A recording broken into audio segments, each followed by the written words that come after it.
Welcome to 221B Stories, where every story invites you into a world of secrets and surprises. Grab your coffee, stay curious, and share the thrill with fellow mystery lovers. Let's get started. Sherlock Holmes and the Secret of the Missing Watchmaker, Chapter 1. London in the autumn of 1893 was as it ever was, shrouded in mist, the gas lamps casting trembling halos upon wet cobblestone streets. The city was alive with industry, its ceaseless motion giving the illusion of permanence. And yet, as Dr. John Watson would come to learn, even the most immutable truths could be erased. It was a dreary evening when the case first presented itself. I was in our rooms at 221B Baker Street, seated comfortably by the fire, my medical journal open but unread. Holmes stood by the window, gazing through the smog-streaked glass, his silhouette framed against the dim glow of streetlights. He had been uncharacteristically quiet that day, his mind occupied by some unseen thread of thought. I had just opened my mouth to comment on his peculiar stillness, when the sharp rap-rap of the door knocker interrupted me.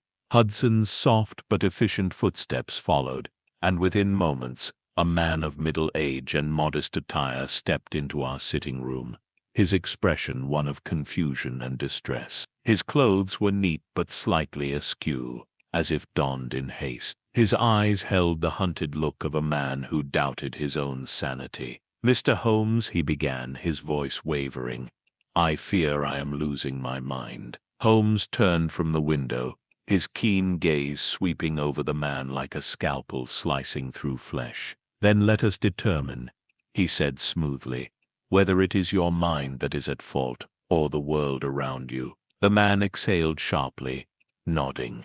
"My name is Edwin Harper. I am." He hesitated, his lips pressing together, as though the next words pained him. "I was a watchmaker by trade. At least I believe I was." I frowned. "You believe?" Mr. Harper swallowed. "This morning I woke in my shop on Fleet Street, as I have for the past 20 years. I went about my usual business, attending to my ledgers, repairing a timepiece left in my care. Then I stepped out, just for a moment, mind you, to fetch my lunch. And when I returned—" He hesitated, his fingers twitching against his knee. Holmes leaned forward, steepling his fingers. "Yes, Mr. Harper." The man met his gaze, his face pale. "My shop was gone." A silence fell over the room, broken only by the ticking of the clock on the mantel. "Gone?" I repeated. "Surely you mean it had been ransacked." "No, doctor. I mean it was as if it had never existed." The address, number 47 Fleet Street, was now a milliner's shop. I stepped inside, demanding to know what had happened. But the proprietor swore her business had been there for years. My neighbors, men and women who have greeted me each morning for decades, looked at me as if I were a stranger. Even the constable I sought for help suggested I might have simply misremembered my own livelihood. I glanced at Holmes, expecting a look of skepticism, but he was watching Mr. Harper with a singular intensity. "Your records?" Holmes asked. "Surely your name appears in the city registry." Mr. Harper let out a hollow laugh. "That was my next step. I searched every directory, every ledger, every record of tenancy. Mr. Holmes, my name is not there. According to official documents, I do not own a shop. I never have." A chill crept over my skin. Holmes, however, remained unfazed. "And yet you recall it vividly." "Every detail," Harper whispered. "The chime of my doorbell, the scent of the varnish I used on my counters, the scratches on my workbench from years of use. I remember it all, Mr. Holmes, but the world does not." I shifted in my chair, trying to suppress the unease curling in my gut. I had seen men driven to madness by grief, by trauma, by the relentless march of time. But never had I encountered a case where reality itself seemed to have rewritten a man's past. Holmes rose abruptly, his keen eyes gleaming with something dangerously close to excitement. "Mr. Harper, You are certain that Fleet Street was the location of your shop? Yes. Holmes turned to me. Watson, fetch your coat. We are going to Fleet Street. I hesitated. Holmes, surely there are more practical avenues. Fleet Street, he repeated, already pulling on his greatcoat. Before the past changes again, before moving to the next, let us know where you are watching from. And if you love stories like this, subscribe to the channel, because tomorrow we have another incredible story waiting for you. Chapter 2. The hansom cab rattled through the damp streets of London, its wheels splashing through the remnants of the afternoon rain. The city was alive with its usual chorus, horse hooves clattering against cobblestone, vendors calling out wares, the distant wail of a violinist playing for a few scattered coins. Yet for all its noise, I felt an unnatural quiet settling in my chest, a lingering unease from Edwin Harper's story. Holmes sat beside me, silent, his sharp gaze fixed on some distant thought. A lesser man might have dismissed Harper as delusional, or worse, a liar. But Holmes had listened, truly listened, picking apart every detail as though threading a needle through impossibility. Holmes, I finally said, breaking the silence. You believe him, don't you? A flicker of amusement crossed his features. Belief, Watson, is the province of the superstitious. I deal only in what can be proven. And yet, he tapped a finger against his knee. A man whose past has been erased, a shop that no longer exists, a city that swears he was never there. Fascinating. I exhaled. Fascinating, perhaps, but explainable. Holmes glanced at me, his expression unreadable. We shall see. The cab slowed as we neared Fleet Street, the air thick with the scent of damp stone and coal smoke. Holmes alighted first, stepping onto the pavement with practiced ease. I followed, pulling my coat tighter against the night chill. Fleet Street stretched before us in its usual dismal glory, lined with businesses, their windows flickering with the glow of gas lamps.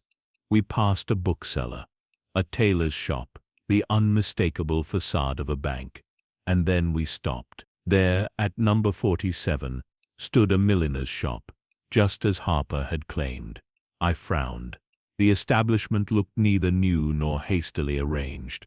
A sign above the door read E. Bellamy and Sons, fine hats and haberdashery, the paint slightly worn but not recent. The window display featured an assortment of feathered hats and neatly stacked hat boxes, all meticulously arranged. Holmes stepped forward, his gaze sweeping over the storefront. He studied the worn threshold, the brass handle, the alignment of the sign above. Then, without hesitation, he stepped inside. A small bell chimed as we entered, and the warm scent of polished wood and fabric filled the air. Behind the counter stood a middle-aged woman, her hair neatly pinned beneath a simple bonnet. She looked up, offering a polite but wary smile. "Good evening, gentlemen. May I be of service?" Holmes wasted no time. "Madam, how long has this shop been here?" The woman blinked. "Why, 30 years, sir. My father opened it in 1863, and I have worked here since childhood." I stiffened. 30 years. She nodded. "Yes, sir. Is something the matter?" Holmes turned to me, a shadow of a smile playing at his lips. "It would seem, Watson, that Mr. Harper's shop has been absent for some time." A chill crept down my spine. I had expected, perhaps foolishly, that we would find some indication of foul play, some remnant of the shop that once stood here. But if this woman spoke the truth, then Harper's shop had never existed. Holmes turned back to the woman. "Madam, do you recall a watchmaker's shop on this street? Perhaps a neighbor who left some years ago?" She hesitated, frowning. "No, sir. There's never been a watchmaker here. Not in my time nor in my father's." Holmes regarded her for a moment, then gave a small nod. "Thank you. You have been most helpful." We stepped outside. the chill night air pressing against us. Harper stood by the curb, his breath misting in the gaslight. He turned as we approached, searching our faces for something. Recognition, validation, hope. Holmes exhaled slowly. "Mr. Harper, this shop has been here for 30 years. The proprietor has no recollection of your business ever existing." Harper's face drained of color. That's impossible." He whirled to face the storefront. "This is where my shop stood. I remember the brass lock, the scent of varnish, the bloody scratches on the counter where I dropped my tools." Holmes studied him intently. "Would you know your old shop from the inside?" "Of course." Holmes turned back toward the shop. "Then let us take a look." Before I could voice my hesitation, he was already striding forward. The bell chimed again. As we re-entered, the woman looked up in surprise, but Holmes merely tipped his hat, murmuring something about examining their fine collection of hats. Harper moved hesitantly, his gaze sweeping the interior, his breath coming in shallow bursts. His hands traced the wooden counter, fingers trembling over the surface. And then he stopped, his palm pressed against a section near the register, his body going rigid. "Here," he whispered. "This was mine." Holmes moved beside him, watching as Harper's fingers traced the grain of the wood. There, beneath the counter, was a faint but undeniable series of scratches, long and deliberate. I leaned in, my stomach twisting. They were shallow but distinct, as if something heavy had been dragged across this very spot. Holmes' eyes gleamed. "You recall making these marks?" Harper nodded slowly. "Yes, my workbench was here. The wood would catch on my tools." The shopkeeper glanced up from the counter. "Gentlemen, is something wrong?" Holmes straightened, offering her his most disarming smile. "Merely admiring the craftsmanship of this fine counter, madam. It has the character of history." She looked puzzled, but said nothing. Holmes took one last glance at the scratches, then turned to the door. "Come, Watson, Mr. Harper. We have more to investigate." We stepped out into the fog-laden streets, Harper's breath shallow with barely restrained fear. "Holmes," I muttered as we walked, "what do you make of this?" Holmes's expression was unreadable. "Mr. Harper, I would ask you a final question." Harper swallowed. "Anything, Mr. Holmes." Holmes paused beneath the glow of a street lamp. "Do you own a watch?" Harper frowned. "Of course, I have several." Holmes nodded. "Good. Check your pockets." Harper hesitated, then reached into his coat, fingers fumbling through the fabric. His brows furrowed. He patted himself down. Then again, his face turned ashen. I don't have one," he whispered. Holmes met my gaze, his expression unreadable. "Curious." I swallowed. "Holmes, what does this mean?" Holmes exhaled, his breath visible in the night air. "It means, Watson, that Mr. Harper is missing more than just his shop." The fog curled around us, thick and cloying, as though the city itself wished to swallow the truth before it could be spoken aloud. And for the first time, I wondered whether Holmes and I were investigating a case, or undoing something that was never meant to be found. Chapter 3. London's night air wrapped around us like a damp shroud, as we strode down Fleet Street, leaving the milliner's shop and its disturbing implications behind. Holmes moved with purpose, his steps sharp against the cobblestone. Harper, on the other hand, seemed caught in a fog of disbelief, his fingers twitching at his sides. "My watch," he murmured under his breath, his voice barely above the wind's whisper. "I always carry one. Always." Holmes' gaze flicked toward him, his sharp profile unreadable in the gaslight. "Memory, Mr. Harper, is a most delicate thing. Sometimes we are so sure of its truth that we fail to consider its fallibility." Harper turned on him, his expression desperate. "Are you saying I imagined my entire life, that my shop, my work, that I never existed?" "Quite the contrary," Holmes replied smoothly. "I am saying that something or someone wants you to believe you never existed." A chill ran through me. Holmes rarely spoke in conjecture, yet something about this case had shifted his tone, made his usual crisp logic bend into something more unsettling. I exhaled, rubbing my gloved hands together. Holmes, you're implying that reality itself has been altered. That is, beyond reason. Holmes' lips curled slightly. Beyond our reason, Watson. Not necessarily beyond truth. I shook my head.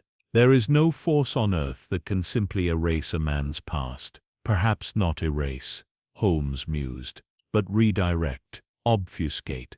He stopped abruptly, turning to Harper. Tell me, Mr. Harper, where do you live? Harper blinked. I have a flat on Gresham Lane, just beyond Ludgate Hill. Then we shall go there, Holmes announced. I wonder what we shall find. Harper hesitated, glancing between us. What do you mean? Holmes tilted his head. Your shop has vanished. Your name from the records. Your watch from your person. I am most interested to see if your home has suffered a similar fate. Harper paled. The journey to Gresham Lane took no more than 15 minutes by hansom cab, but each tick of the clock felt heavy. Harper remained silent, his fingers twisting the edge of his coat. Holmes watched him, his eyes gleaming with the faintest trace of something dangerously close to anticipation. When we arrived, the street was quiet, the windows of its terraced houses dark. Harper stepped out first, his movements hesitant.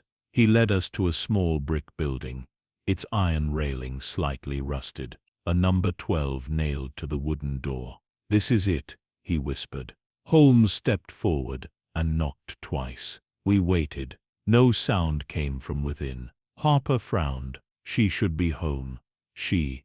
I asked. My landlady, Mrs. Parsons. She's lived here for 10 years. He reached for the door handle, but before he could grasp it, it swung open. A man stood in the doorway. A man I had never seen before. He was older, broad-shouldered, with a stern face marked by deep lines. He wore a heavy dressing gown, and in his hand he held a poker, as if expecting trouble. "Can I help you?" he demanded, eyes flicking between us. Harper stumbled back, his face drained of color. What are you doing in my home?" The man's brows knitted together. "Your home." He let out a sharp, humorless laugh. "Sir, I have lived here for the past 12 years. Who the devil are you?" My stomach clenched. Harper turned to Holmes, his eyes wild. "Holmes, tell him this is my home." Holmes regarded the man in the doorway with unsettling calm. "Your name, sir?" The man's grip on the poker tightened. "George Lytton, and you are trespassing." "Mr. Lytton," Holmes said coolly. "Have you ever heard of Edwin Harper?" The man's face remained utterly blank. "Should I have?" Harper let out a ragged breath. This is impossible. I have the key." He fumbled in his pocket and produced a small brass key, his hands trembling as he held it up. "This should fit the lock." Lytton exhaled sharply. "I'd like to see you try." Harper rushed forward, jamming the key into the lock. He twisted. Nothing. The key didn't turn. It didn't fit at all. Harper staggered back, staring at it as though it had betrayed him. "This isn't right," he whispered. "This isn't right." Lytton narrowed his eyes. "I don't know what kind of game you're playing, but I suggest you leave before I call the constable." Holmes met my gaze, then nodded once. "Apologies for the disturbance, Mr. Lytton. We shall trouble you no further." With that, he turned on his heel and strode back toward the street. I hesitated, throwing one last glance at Harper, who stood frozen, staring at the house that should have been his. Then, with effort, I grasped his shoulder and pulled him away. We walked in silence for several minutes, the sounds of London, distant and unreal. Harper moved mechanically, his breath shallow. Finally, he stopped beneath a street lamp, his shadow stretching long over the pavement. "My shop, my records, my home." His voice was hollow. "What am I, Mr. Holmes?" Holmes regarded him, his expression unreadable. A most unwelcome anomaly, it would seem. Harper shuddered. pressing a hand to his forehead. How can an entire life just vanish? I opened my mouth to answer, but Holmes spoke first. Mr. Harper, he said softly, tell me, do you remember your parents? Harper blinked. Of course I do. Holmes tilted his head. Their names. Harper inhaled sharply, his brow furrowing. My father was. He was. His breathing quickened. His hands shook. His eyes darted back and forth as though searching his own mind. A terrible stillness settled over him. I don't remember. My blood ran cold. Holmes exhaled, his gaze sharp as a blade. Then, my dear Watson, I believe we must ask the most disturbing question of all. I swallowed hard. And what is that, Holmes? Holmes turned to me, the lamplight catching the sharp angles of his face. Did Mr. Harper ever exist at all? Chapter 4. The streets of London had always held an oppressive air, but that night, as we walked away from the place that was supposed to be Edwin Harper's home, it felt as though the city itself was closing in around us. The gas lamps flickered uncertainly, their glow barely cutting through the swirling fog. Harper moved stiffly beside me, his face drawn, his eyes staring ahead, but seeing nothing. Holmes walked a step ahead, his pace brisk, his hands clasped behind his back. To any observer, he might have seemed merely deep in thought, but I knew him well enough to recognize the tension in his shoulders, the rare mark of a problem that unsettled even him. Finally, Harper spoke. His voice was hoarse, as though each word was being dragged from some place deep within him. Mr. Holmes, what am I? Holmes did not stop walking, but his voice was measured when he answered. You are a man who remembers a past that, according to all evidence, never happened. Harper exhaled sharply. That isn't possible. And yet, here we are, Holmes replied smoothly. A shop that never existed, a home that does not belong to you. Even your own belongings, your watch, have been excised from your possession. I swallowed. Holmes, this is beyond reason. Even if someone were to forcibly erase a man from records, that would not explain the missing objects, the inconsistencies in Harper's own memory. Holmes finally halted, turning sharply to face us both. His eyes glittered in the dim light. Then let us consider, Watson, a most disturbing possibility. I met his gaze. And that is, Holmes' voice was quiet but firm. That reality itself has been altered. A silence stretched between us, thick as the fog curling around our feet. Harper let out a harsh laugh, one without humor. You're suggesting that the world has been changed just to erase me. That's absurd. Holmes shrugged. Absurdity is merely a measure of what we think to be impossible. I frowned. But Holmes, even if we entertain such a notion, someone would have to do this. Someone would have to control reality itself. Holmes gave a single nod. Yes, Watson, and that, I believe, is what we must now uncover. The air was growing colder as we walked toward Baker Street.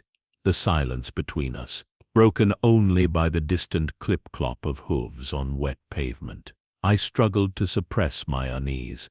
Holmes had led us through many cases of deception, misdirection, and impossible feats of human ingenuity. But this was something else entirely. Holmes remained unreadable, his gaze flicking toward the darkened shop fronts we passed, as though searching for something just beyond sight. Holmes, I said at last, if Harper has been removed from existence, as you suggest, then how is it that he remains? Why has he not disappeared entirely? Holmes gave a thoughtful hum. An excellent question, Watson. If our unknown adversary has the means to alter reality, why leave Harper at all? Why allow him to retain any memory of his past? I considered this. Holmes smiled slightly. Or a warning. Harper shuddered. A warning to whom? Holmes' eyes darkened. To whoever is meant to find the truth. A chill settled into my bones. We reached Baker Street shortly thereafter, stepping into the warmth of 221B, where the familiar scent of tobacco and old books did little to soothe my unease. Holmes immediately went to his desk, flipping through stacks of papers with practiced efficiency. I sighed, sinking into my chair by the fire. "And what exactly are you looking for, Holmes?" "Names," he said simply. "If someone has altered the past, then their presence must still be felt, however subtly. One does not rewrite history without leaving a trace." Harper sat heavily on the sofa, his head in his hands. "What if they find us before we find them?" Holmes did not look up. "Then we shall ensure they find something unexpected." Minutes passed in silence as Holmes' sharp eyes scanned newspaper clippings, old case files and ledgers. Then suddenly, his fingers stilled over a single yellowed scrap of paper, a newspaper clipping. He pulled it free, his expression unreadable. "Watson," he murmured, "do you recall a man named Henry Falstone?" I frowned. "The name is unfamiliar." Holmes turned the paper toward me. The headline read, "Respected historian Henry Falstone found dead. No record of his existence discovered." The article was brief. Falstone, a scholar at King's College, had been found in his study with an empty journal beside him. No records of his employment, education, or even birth could be found. The university claimed they had never heard of him. I stiffened. Good Lord. Holmes' eyes flicked to Harper.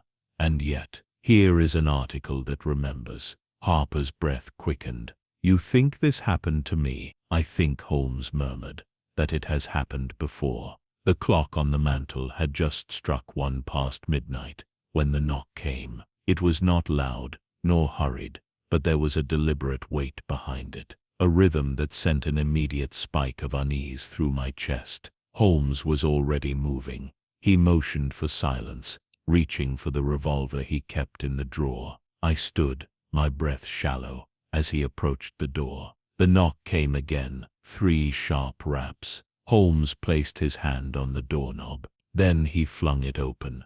The man standing there was not a man at all. His face was obscured beneath a smooth, expressionless mask, polished like porcelain. His hands were gloved, his posture unnaturally stiff. But what unsettled me most was his absence of presence, as though my mind refused to fully register him, as though he were an unfinished figure in a half-remembered dream. "Mr. Holmes," the figure said. His voice was wrong, not mechanical, not distorted, but hollow. Holmes' grip on the revolver remained steady. "And you are?" The figure tilted its head.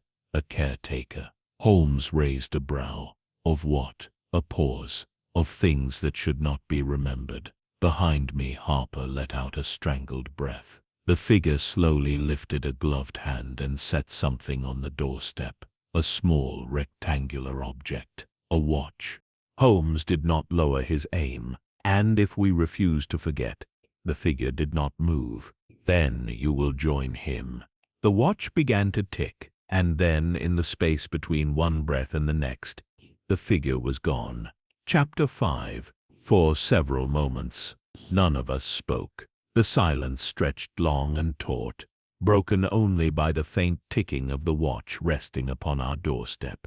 The rhythmic sound was impossibly loud, cutting through the night's hush like the distant chime of some unseen clock tower. Holmes did not move, his revolver still poised toward the now empty threshold. But the intruder, if such a word could be used for a thing so unnatural, was gone.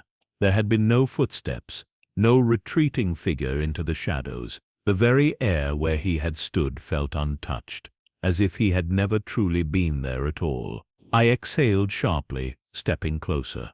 "Holmes, what in God's name was that?" Holmes' grip on his weapon relaxed only slightly, something we were not meant to see. Harper let out a low, shuddering breath. "He was real," he whispered, his voice raw. "That thing was real." Holmes slowly crouched, his sharp gaze locked onto the watch. He reached into his coat and produced a handkerchief. using it to carefully pick up the object without allowing his fingers to make direct contact. I leaned in, my stomach twisting. The watch was ordinary in appearance, its brass casing dulled by time, its glass face faintly smudged. But there was something wrong about it. Holmes turned it over, and I felt the breath catch in my throat. Etched into the back of the watch was a name: Edwin Harper. The silence in the room became unbearable. Harper took a step forward, staring at the inscription as if it might vanish under his gaze. His face was ashen, his eyes glassy with disbelief. "That's mine," he rasped. "That's my watch." Holmes nodded once. "So it would seem. But that's impossible." Harper turned to us, his hands trembling. "I lost it. It disappeared along with my shop, my home, everything." How could he have it? Holmes was already examining the mechanism, his fingers deftly prying open the casing. Inside, the gears gleamed with a precision that suggested careful maintenance. But something else caught my eye. A thin strip of folded paper wedged within the casing. Holmes extracted it carefully, unfolding it. There were only 2 words scrawled across the yellowed parchment: "Remember nothing." The fire crackled behind us, throwing long shadows against the walls. Harper swayed on his feet, gripping the arm of the chair for support. "What does it mean?" I asked, my voice lower than I intended. Holmes tapped the edge of the watch thoughtfully. "It is not a warning," he murmured. "It is an instruction." Harper shook his head violently. "I won't forget. I can't forget. This was my life. Something has taken it from me." Holmes studied him, his gaze sharp. "And yet, Mr. Harper, the question remains, why were you allowed to remain at all?" Harper stilled.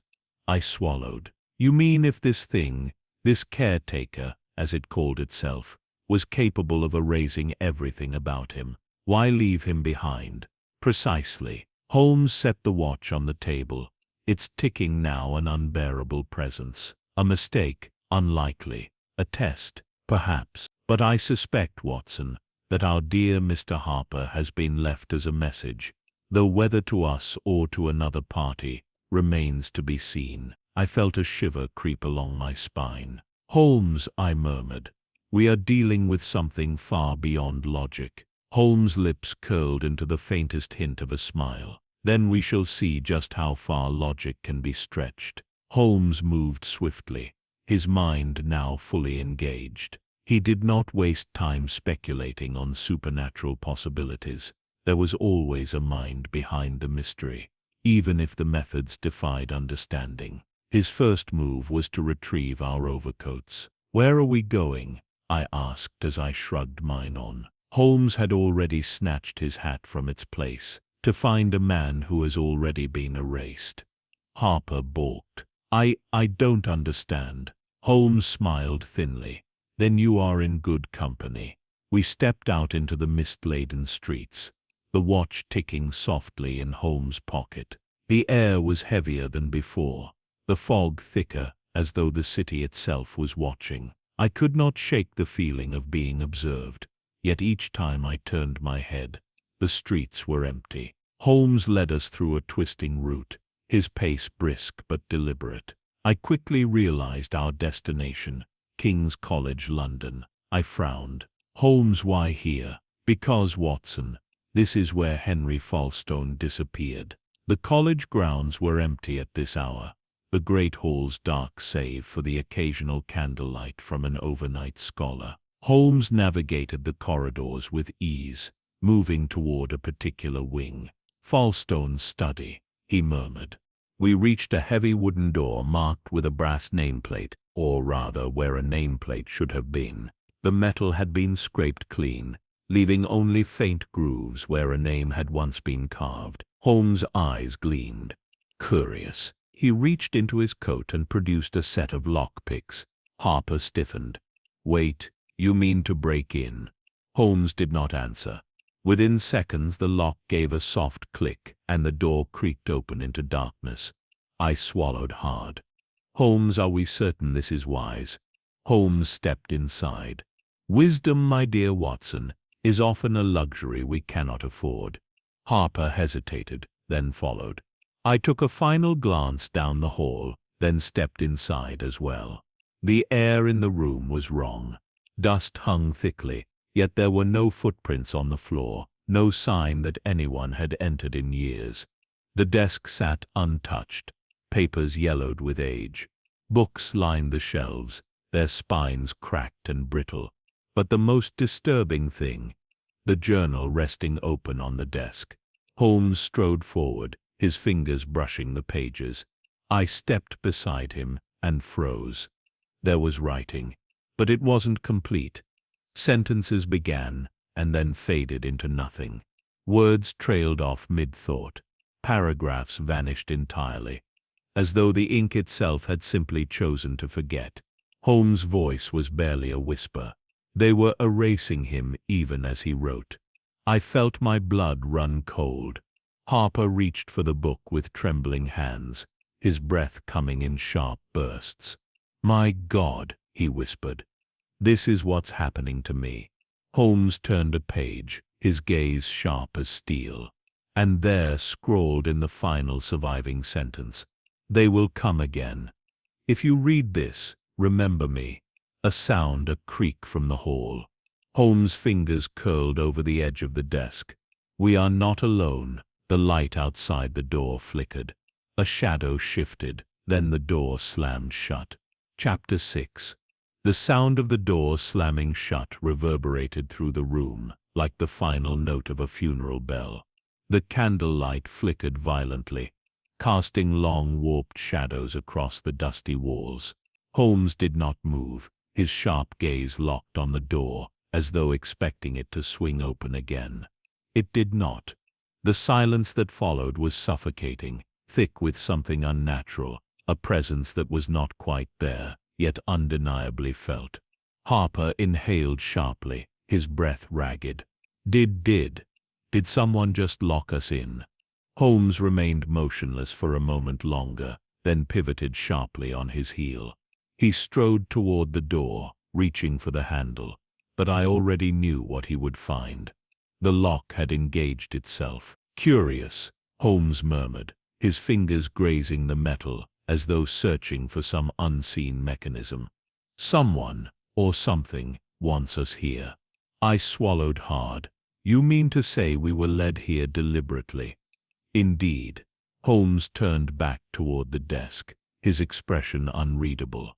"And I suspect that whoever orchestrated this intended for us to read that final entry." Harper ran a shaking hand through his hair. "You mean Falstone? He left this message for us." Holmes did not answer immediately. Instead, he reached for the journal once more, his fingers trailing over the faded ink. He turned a page, then an eyes narrowing. Then abruptly he stopped. A single letter had been torn from the book, ripped cleanly, as though carefully removed. I leaned over his shoulder. What was written there? Holmes exhaled slowly. "Something that someone did not wish us to see." Harper took a step back. "This doesn't make sense. If they could erase Falstone, if they could make an entire man disappear, why leave anything behind?" Holmes turned to face him. "Because, Mr. Harper, there is a flaw in their design." Harper frowned. "A flaw?" Holmes nodded. "Their methods are precise, surgical even, but they are not absolute." He tapped the journal. "If they had erased Falstone completely, we would not be here now. Something lingers. Something resists." I straightened. "Then you believe this can be undone?" Holmes' lips curled ever so slightly. "That, Watson, is what we must determine."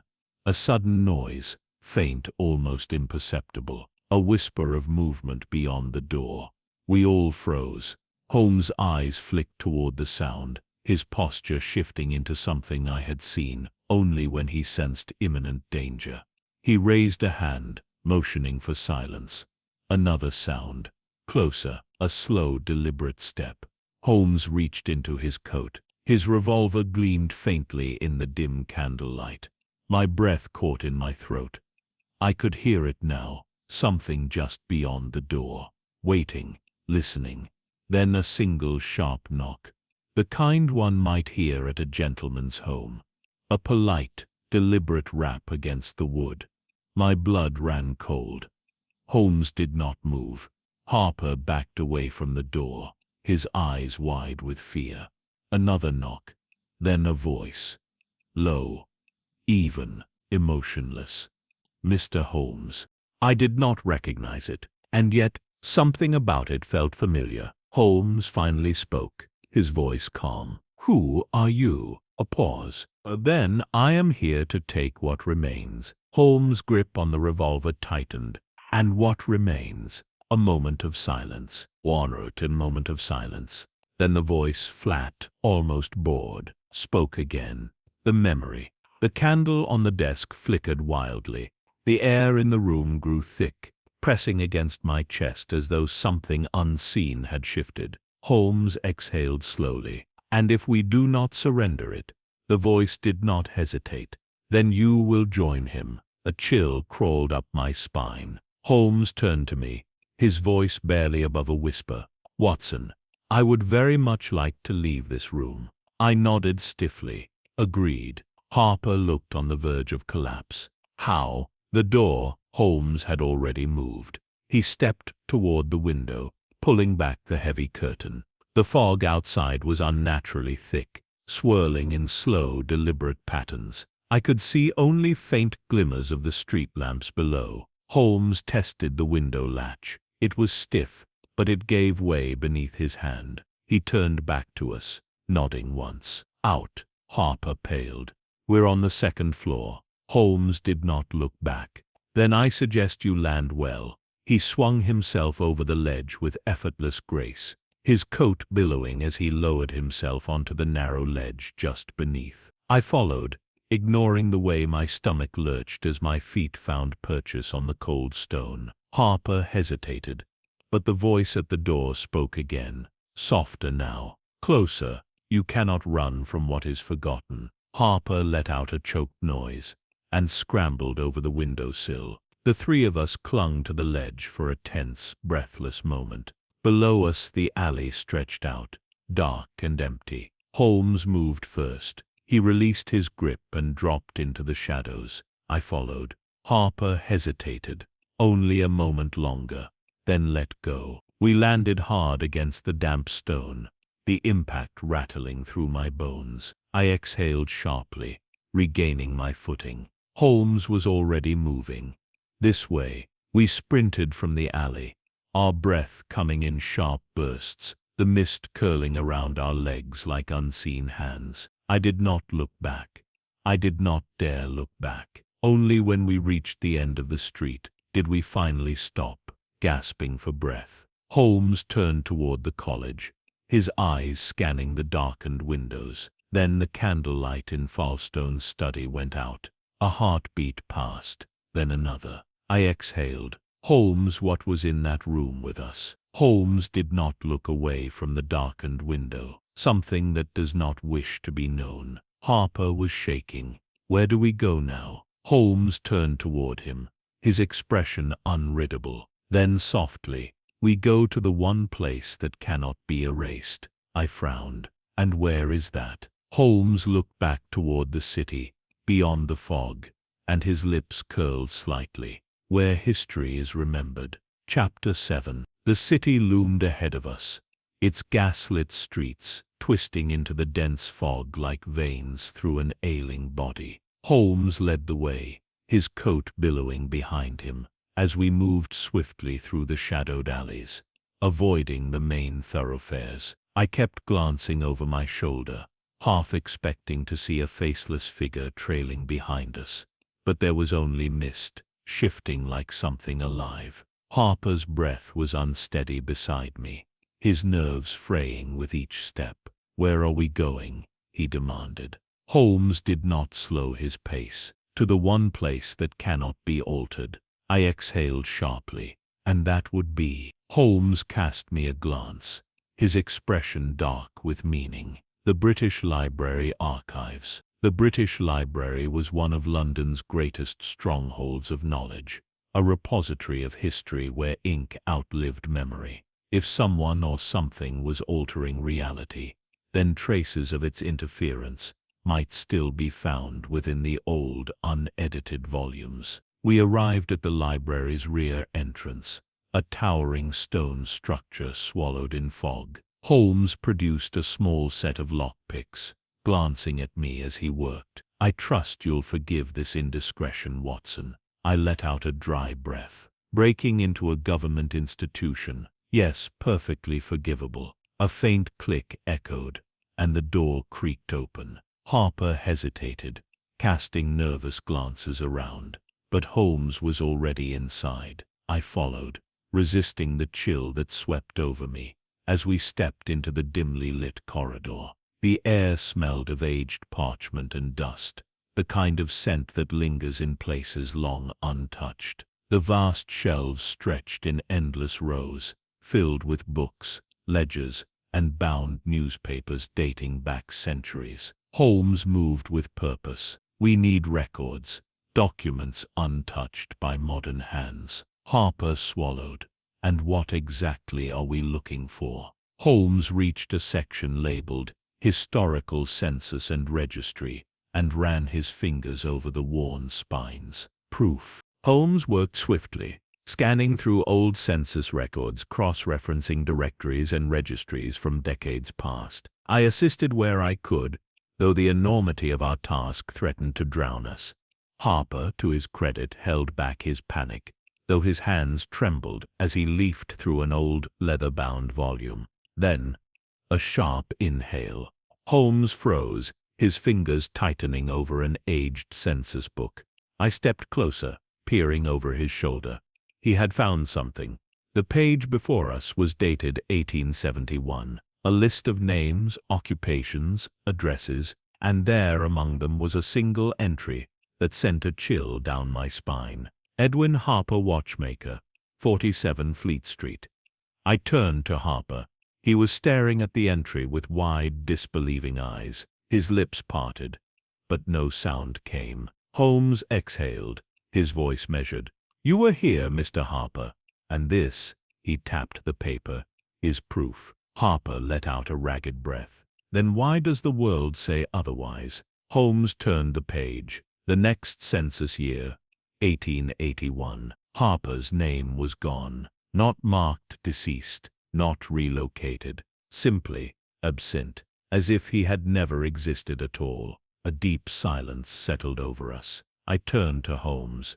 "You were right. Something is rewriting the past." Holmes' fingers drummed against the paper, or at least, attempting to. I frowned. "What do you mean?" Holmes gestured to the book. "They erased him from official records, city registries, tax ledgers, personal accounts, but they failed to erase the primary source material. This census was archived before the alterations took place, and thus it remains." Harper swallowed.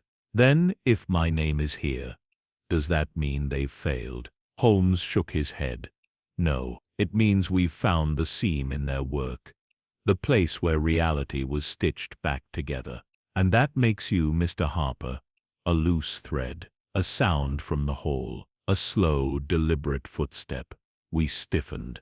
Harper's breath hitched. "They've found us." Holmes snapped the book shut. "Run." We moved fast, darting between the towering bookshelves, the wooden floorboards creaking beneath our steps. I could hear it now. More than one set of footsteps in pursuit, methodical, unhurried. Holmes led the way, weaving through the maze of archives with effortless precision. The dim gas lamps flickered overhead, casting distorted shadows. Then suddenly, a figure emerged between the shelves, tall, expressionless, a porcelain mask reflecting the dim light. The caretaker. Harper let out a strangled gasp. Holmes grabbed his arm, dragging him sideways just as the figure tilted its head. An eerie, silent acknowledgement. We bolted for the nearest corridor, my heartbeat hammering in my ears. Holmes reached a side door and wrenched it open. Inside now, Harper and I stumbled through. Holmes followed, slamming the door shut behind us. The click of the lock echoed in the enclosed space. We were in a reading chamber, lined with old desks and chairs, a single window peering into the night. The fog outside pressed against the glass like a living thing. Harper collapsed into a chair, his chest heaving. "Holmes, tell me you have a plan." Holmes' eyes flicked to the window. They control what is remembered, but they cannot control what is already written. He pulled the census book from his coat. This is our weapon." I stared at the volume. "You mean to say this proves Harper's existence beyond their reach?" Holmes' smile was razor-sharp. "It means that if they wish to erase him entirely, they will have to rewrite history again." Harper swallowed. "And if they do?" Holmes met his gaze, unblinking. "Then we shall make them fail again." A soft knock at the door. Once, twice. Then a voice, smooth as silk. "Mr. Holmes." We held our breath. "You are interfering." Holmes exhaled slowly. Then ever so softly, he smiled. "Am I?"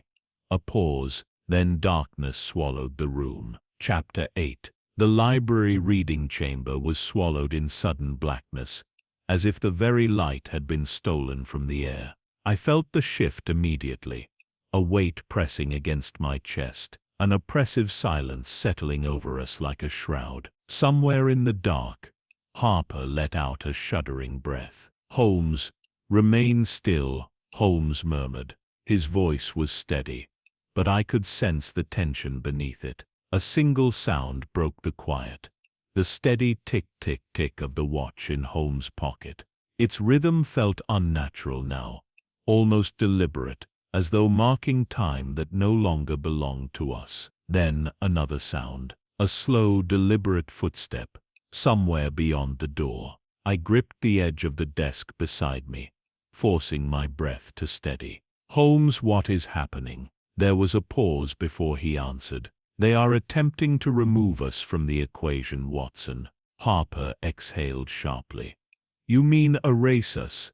"No," Holmes said, his voice dangerously calm. "Not yet. If their intent was to make us disappear, we would not be aware of it happening. No, this is different." A second footstep. Closer. Holmes' silhouette shifted in the darkness. "They are forcing us into a state of unreliability.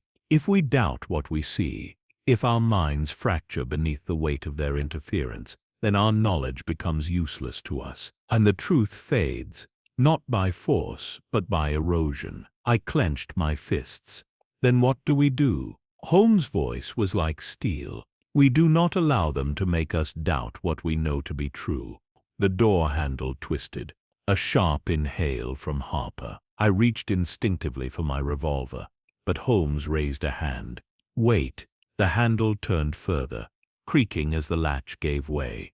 The door swung open, and beyond it, no figure, no masked intruder, only the vast yawning expanse of the library beyond. Holmes stepped forward, peering into the corridor. "They are testing us." Harper swallowed. "Testing us for what?" Holmes exhaled. "To see if we will walk willingly into oblivion." The hallway stretched before us, its gas lamps flickering uncertainly. Holmes strode forward without hesitation, his coat trailing behind him. Harper and I followed, though every step felt like walking into the unknown. I glanced behind us. The reading room still stood, untouched. Yet something about it felt less real than before, as though it were already slipping into a place that would no longer remember us. Holmes' pace quickened. "They are forcing the environment to become unstable. The more we hesitate, the easier it will be for them to rewrite this moment entirely." Harper's voice was raw. "And what happens if they succeed?" Holmes did not slow. "Then we shall find ourselves standing in a library that has never been built, in a city that has never known our names." A chill crept along my spine. Ahead, the hallway opened into the vast expanse of the main archives chamber, a towering cathedral-like space, filled with endless rows of ancient tomes and ledgers. The gaslight here was dimmer, the air heavier. Holmes led us toward a particular section, his movements sharp, determined. "If they have gone to such lengths to erase you, Mr. Harper, then we must assume there is a reason." He ran his fingers along the spines of the books, searching. Then, without hesitation, he pulled a volume free. It was an old registry, bound in cracked leather. Holmes flipped through the pages rapidly, his brow furrowing as his keen eyes scanned the records. Then he stopped. His fingers traced the parchment. The entry for Edwin Harper was there, but the ink, it was fading. Before our very eyes, the letters began to dissolve, eaten away by something unseen. Harper stumbled back. "No, no, that's impossible." It was just there. Holmes slammed the book shut. "They are accelerating the process." I felt my breath catch. "They know we are looking." Holmes turned sharply, his gaze fierce. "Then we must move faster than they can erase." Holmes pulled the watch from his pocket, its ticking steady despite the unraveling world around us. He held it up, eyes locked on its brass casing, the inscription still intact. "Watson," he said, his voice cool but urgent, "we must imprint this memory into something they cannot reach." Harper's hands shook. "And how do we do that?" Holmes' gaze flicked toward the library's main fireplace. A small, controlled flame burned within, casting flickering shadows across the stone walls. "The written word is vulnerable to alteration," he murmured. "But the spoken word, the witnessed truth, that is something far more difficult to erase." Harper swallowed. "You mean you want me to say it?" Holmes nodded. "Say your name, your occupation. Say where you lived. Speak it, over and over, aloud. Make it real, not just to yourself, but to the world." Harper hesitated. Holmes' voice turned sharp. "Now, Mr. Harper." Harper inhaled unsteadily, then clenched his fists. "My name is Edwin Harper," he said, his voice trembling. "I was born in London. I was a watchmaker. My shop was at 47 Fleet Street. I lived on Gresham Lane. My name is Edwin Harper. I am real." The words echoed through the vast archive chamber. Holmes nodded approvingly. I glanced toward the fireplace. "And the watch?" Holmes turned toward the flames. His expression was unreadable. "A test, Watson. If they wish to erase this man completely." He tossed the watch into the fire. Harper gasped. "Holmes, no." The brass casing blackened, the glass face cracking from the heat. The sound of its ticking quickened, then stopped. The moment the watch ceased to exist, the library around us shuddered. The gaslights flickered wildly. The air thickened, heavy with an unseen force. "They have seen us." Then from the depths of the library, an inhuman voice whispered, "You should not have done that." Chapter 9.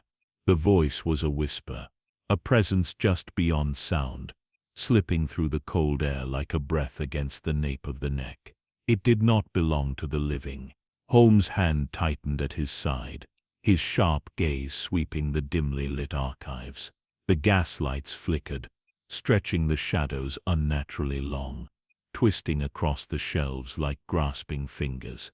Harper stood motionless, his breath shallow. What was that?"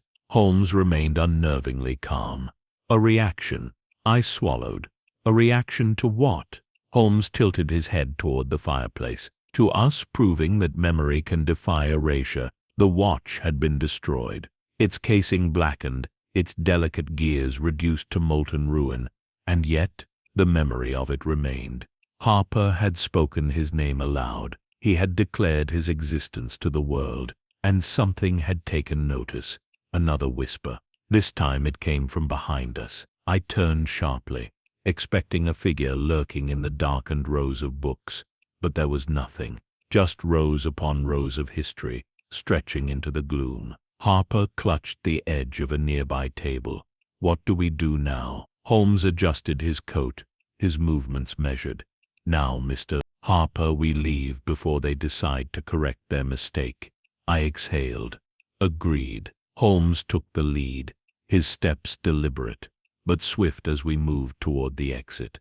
Harper and I followed closely, our ears straining for the slightest sound. The library had grown too quiet. There was no distant creak of shifting wood, no rustling of unseen movement, only an unnatural, oppressive silence. It was as if the very air around us was holding its breath. Then, a shadow flickered at the end of the corridor. Harper froze mid-step. I saw it too, just for a fraction of a second. A figure, standing utterly still in the dim glow of the gas lamps. Not moving, not breathing. Holmes did not hesitate. Do not stop. Do not acknowledge it. Harper hesitated, but I placed a firm hand on his back, urging him forward. We pressed on, ignoring the figure as we neared the library's exit. The door was in sight now, an old oak frame, its brass handle glinting faintly. If we could reach it, a whisper, this time right beside my ear, "You do not belong here." I whipped around, but there was nothing there. Harper let out a strangled gasp. Holmes did not slow. "Move, Watson." I forced myself forward, my heart hammering, my skin cold. The door was just ahead. Then the lights went out. The darkness was absolute. I heard Harper suck in a breath, his panic rising. I reached for him instinctively, gripping his wrist before we could become separated. Holmes' voice was low, calm. "Stay close. Keep moving." The shadows felt wrong. Not merely dark, but something deeper, a void where light had never been meant to exist. Then, a sound, not footsteps, not breathing, something scraping against the floor. Slow, deliberate. Harper's grip on my arm tightened painfully. Holmes' voice remained steady. "We are close. Keep walking." I could not see him, but I felt his presence ahead of me, his unwavering certainty, cutting through the choking dark. We took another step. Then something brushed against me, cold, smooth, like the porcelain face of a mask. My breath hitched. "Holmes, now Watson." His shout shattered the silence, and I lunged forward, dragging Harper with me. The darkness broke. We stumbled into the open air, the cold night wind slamming into us like a wave of reality crashing back into place. The gas lamps of the street flickered overhead, their glow suddenly blinding in contrast to the unnatural blackness we had just escaped. I turned, breathless, half expecting the masked figure to follow. But the door to the library was gone, not closed, not locked, simply gone. Where once had been the entrance to the archives, there was now only an unbroken stone wall. Harper staggered back, his face ashen. "No, that's impossible." I felt my stomach turn. Holmes exhaled slowly, his sharp eyes scanning the wall, tracing the edges of reality itself. Then, in a quiet voice, he murmured, "They are done with us." We moved quickly through the city streets, the fog pressing in close, curling around the gas lamps like living tendrils. Holmes was in deep thought, his pace brisk but controlled. Harper, however, was on the verge of collapse. "My home is gone. My shop is gone. And now, even the place we just left." His voice cracked. "Holmes, where does this end?" Holmes didn't answer at first. Then, in a quiet voice, he said, "There is one last place where memory cannot be altered." Harper stared at him, desperate. "Where?" Holmes turned to me. "Watson, what is the one thing they cannot manipulate?" I hesitated, shaking my head. "I don't know." Holmes' lips curled slightly, the mind of an unwilling witness. I frowned. "What are you saying?" Holmes exhaled. "They can erase records. They can distort evidence. but they cannot rewrite the truth inside the mind of someone who refuses to forget. Harper swallowed. Then, what do we do?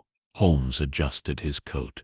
We go to someone who has no business remembering anything at all. Harper furrowed his brow. Hugh. Holmes gave a small, knowing smile. A madman. Chapter 10. The streets of London had never felt so alien. The gas lamps flickered uncertainly, casting fractured halos of light into the dense fog.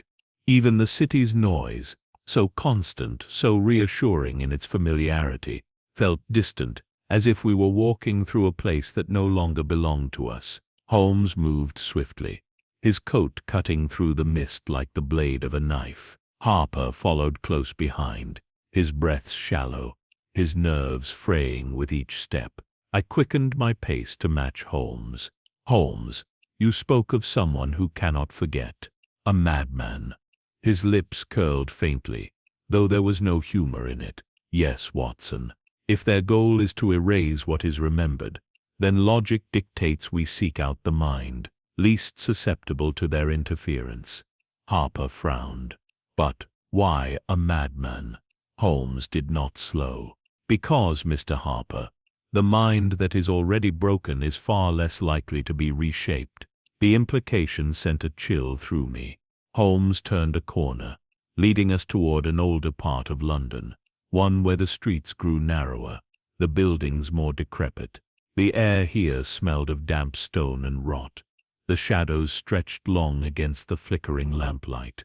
At last, we stopped before an aged iron gate, rusted and warped. Beyond it, an imposing structure loomed, its high walls and barred windows unmistakable. The Bethlehem Royal Hospital, Bedlam, London's oldest asylum. A heavy lock secured the gate, but Holmes produced a small iron key, slipping it into the rusted mechanism. The bolt groaned as it turned. I frowned. I presume that was not legally obtained. Holmes smiled faintly. An old case, Watson. One in which my presence was required frequently. He pushed the gate open, and we stepped inside. The asylum grounds were eerily silent, the only sound the crunch of gravel beneath our feet. The building itself loomed ahead, its many windows dark, save for the occasional flicker of candlelight. Harper hesitated. Who exactly are we here to see? Holmes did not stop. A man who claims to remember everything. A chill crept up my spine. I had heard whispers of such patients before, men whose minds had unraveled to the point where reality and delusion had become indistinguishable. But in this case, I feared the truth itself had become an infection, something too dangerous to be contained within the confines of reason. Holmes led us through the main entrance, where a weary-looking attendant sat at the front desk, half asleep. He barely glanced up as Holmes produced a slip of paper. We require access to Ward 6. The man sighed, rubbing his temples. Another inquiry, Mr. Holmes. Holmes smiled thinly. A matter of some urgency, I'm afraid. The attendant muttered something under his breath, but produced a ring of keys, selecting one before motioning us through. If he starts ranting, best not to listen too closely, he warned. Drives most men to madness themselves. Holmes merely nodded, leading us into the dimly lit hallway beyond. The corridors of Ward 6 were stiflingly quiet. A faint scent of damp cloth and burning oil clung to the air. The gas lamps flickered low, casting uncertain shadows along the peeling walls. At last, Holmes stopped before a heavy iron door, its surface scratched and weathered. A small viewing slot was cut into the upper portion, its metal grate slightly bent. He rapped his knuckles against the iron. A pause, then a voice, low, raspy, and disturbingly lucid. Sherlock Holmes. Harper visibly stiffened. Holmes smiled faintly. Good evening, Mr. Wren. I frowned. You know him. Holmes did not take his eyes off the door.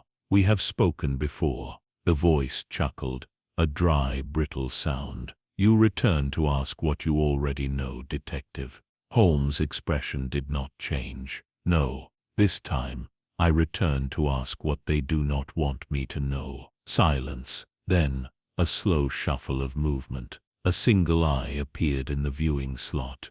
A piercing gray eye, clear and unwavering, despite the decay of the body that held it. They have seen you, Wren whispered. Haven't they? Holmes remained still. You know who I refer to? The eye blinked once. The ones who erase, the ones who take. I remember them, detective. I remember everything. Harper's breath hitched. Then you know about me. Wren's face was still hidden, but we heard the faintest sigh. You are not the first. A sharp chill stabbed through me. Holmes' voice was careful, measured. And you? Why have they not erased you? The eye narrowed. Because, detective, they cannot erase what they do not understand. Silence settled thick in the hallway. Holmes tilted his head. And what is it that they do not understand? A slow, deliberate pause. Then, Wren's voice, a mere whisper. Why I am still here. I shuddered. Harper took a step back, shaking his head. This is madness. This is all madness. The eye remained unblinking. You still cling to the lie of logic. Holmes remained perfectly still. Enlighten us, then. A slow breath. A slow breath. Then you are trying to understand creatures who do not play by the rules of time. Wren murmured. They do not destroy men. They do not kill men. They take them out of the narrative. Holmes' gaze sharpened. And yet you remain. Wren chuckled softly.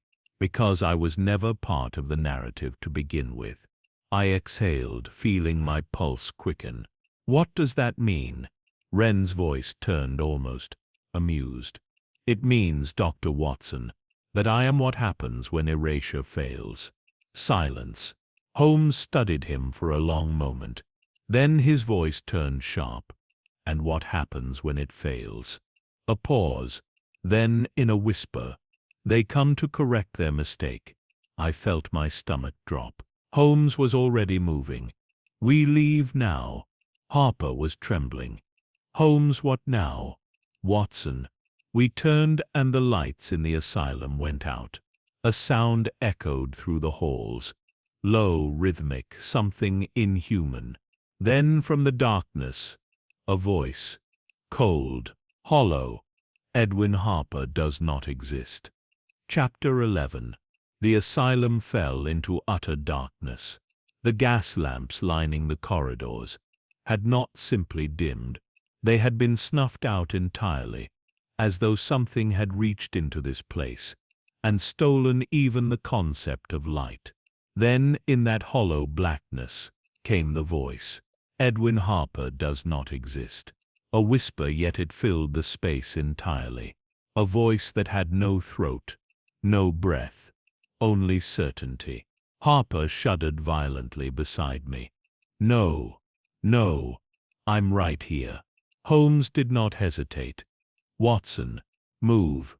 I obeyed at once, grasping Harper's arm and dragging him into motion. I could not see Holmes, but I could feel his presence ahead of us, leading us through the void, with unshakable precision. Behind us, the voice spoke again. He is not here. He was never here. The air seemed to shift, thicken, as if reality itself were being rewritten around us. I felt an unbearable weight press against my chest, as though something unseen was reaching through the very fabric of existence to pull Harper away. Harper stumbled. I yanked him forward. Holmes, his voice cut through the suffocating dark. Do not stop. We rounded a corner at least. I believed we did. My feet felt the change in direction, but the corridor was so black, I could no longer be certain there were walls around us at all. Then a flicker of light, distant, flickering. The weak glow of a single lamp at the far end of the hall. Move toward the light, Holmes commanded. We ran. The light grew brighter as we neared. A small chamber at the end of the hall, the door slightly ajar. Holmes reached it first, shoving it open. We stumbled inside, breathless. The room was small and sparsely furnished. Only a single desk, a chair, and a flickering oil lamp sitting atop a stack of old patient files. Holmes locked the door behind us. The moment he did, the whispers stopped. Harper collapsed against the desk, his breath ragged. What? What was that? Holmes did not answer immediately. His sharp gaze scanned the files strewn across the desk. Then, carefully, he picked one up. I frowned. Holmes, he turned the file toward us. At the top, in faded ink, was a name. Edwin Harper. My breath caught. Inside were pages of medical records, patient notes, observations, scribbled accounts of a mind deemed unstable. Then something even stranger. At the very bottom of the last page, scrawled in shaking handwriting, "Do not let them take me." Holmes' expression was unreadable. Harper took the file in trembling hands. "No, no. This can't be real. I was never a patient here." Holmes exhaled. "And yet, Mr. Harper, here you are." Again, I felt a chill creep through my bones. "What are you implying, Holmes?" Holmes shut the file. "That we are not the first to discover this erasure. And Mr. Harper," he turned to face him, "may not be the first version of himself." A deep silence settled over the room. Harper's eyes were wide, his mind struggling to grasp what Holmes was suggesting. I frowned. "You believe that Harper has been erased before?" Holmes nodded. "Perhaps not completely. Perhaps his existence flickers between the lines of history, rewritten, reshaped, but never fully destroyed." Harper shook his head violently. "No, I would remember." Harper opened his mouth, then stopped. A tremor ran through him. He gripped the desk as if trying to steady himself. Holmes continued, "You recalled your home, your shop, and yet you could not recall your parents. The more you tried, the more that knowledge vanished from your grasp." Harper's breaths quickened. Holmes took a slow step forward. "Mr. Harper, consider this possibility. You have been here before, perhaps multiple times. Each time reality is rewritten, but something within you resists, persists. And so you remain, a man whose past is constantly shifting, yet who refuses to disappear entirely." Harper staggered back, his hands shaking. "No, no, I can't." His voice faltered. Then in a small broken whisper, I don't remember my own birthday." A hollow stillness settled over us. Holmes exhaled softly. "Because they never gave you one." Harper collapsed into the chair, his hands gripping his skull, as if trying to keep his very mind from shattering. Holmes turned to me. His voice was quiet. "Watson, we need to leave. Now." I frowned. "But why? We are safe here." Holmes shook his head. "No, we are not." I swallowed. "Holmes, what did you see?" He looked toward the door. "That file," he murmured. "It did not appear on its own." A chill ran down my spine. Then a soft knock at the door. Harper froze. His face went pale. Another knock. Holmes drew his revolver, his movements calm but deliberate. A pause. Then a voice, muffled through the wood. "Mr. Harper, it's time to come home." Harper let out a strangled breath. Holmes turned to me. "Watson, if we are to fight something that rewrites history, then we must do something they will never expect." I swallowed. "And what is that?" Holmes' gaze sharpened. "We must ensure that Edwin Harper is remembered by someone who does not yet know he exists." A pause. Then the door handle turned. Holmes smiled grimly. "And I know just the man." Chapter 12. The door handle turned. Harper let out a strangled breath, pushing himself further into the chair, as though he could disappear into the worn leather.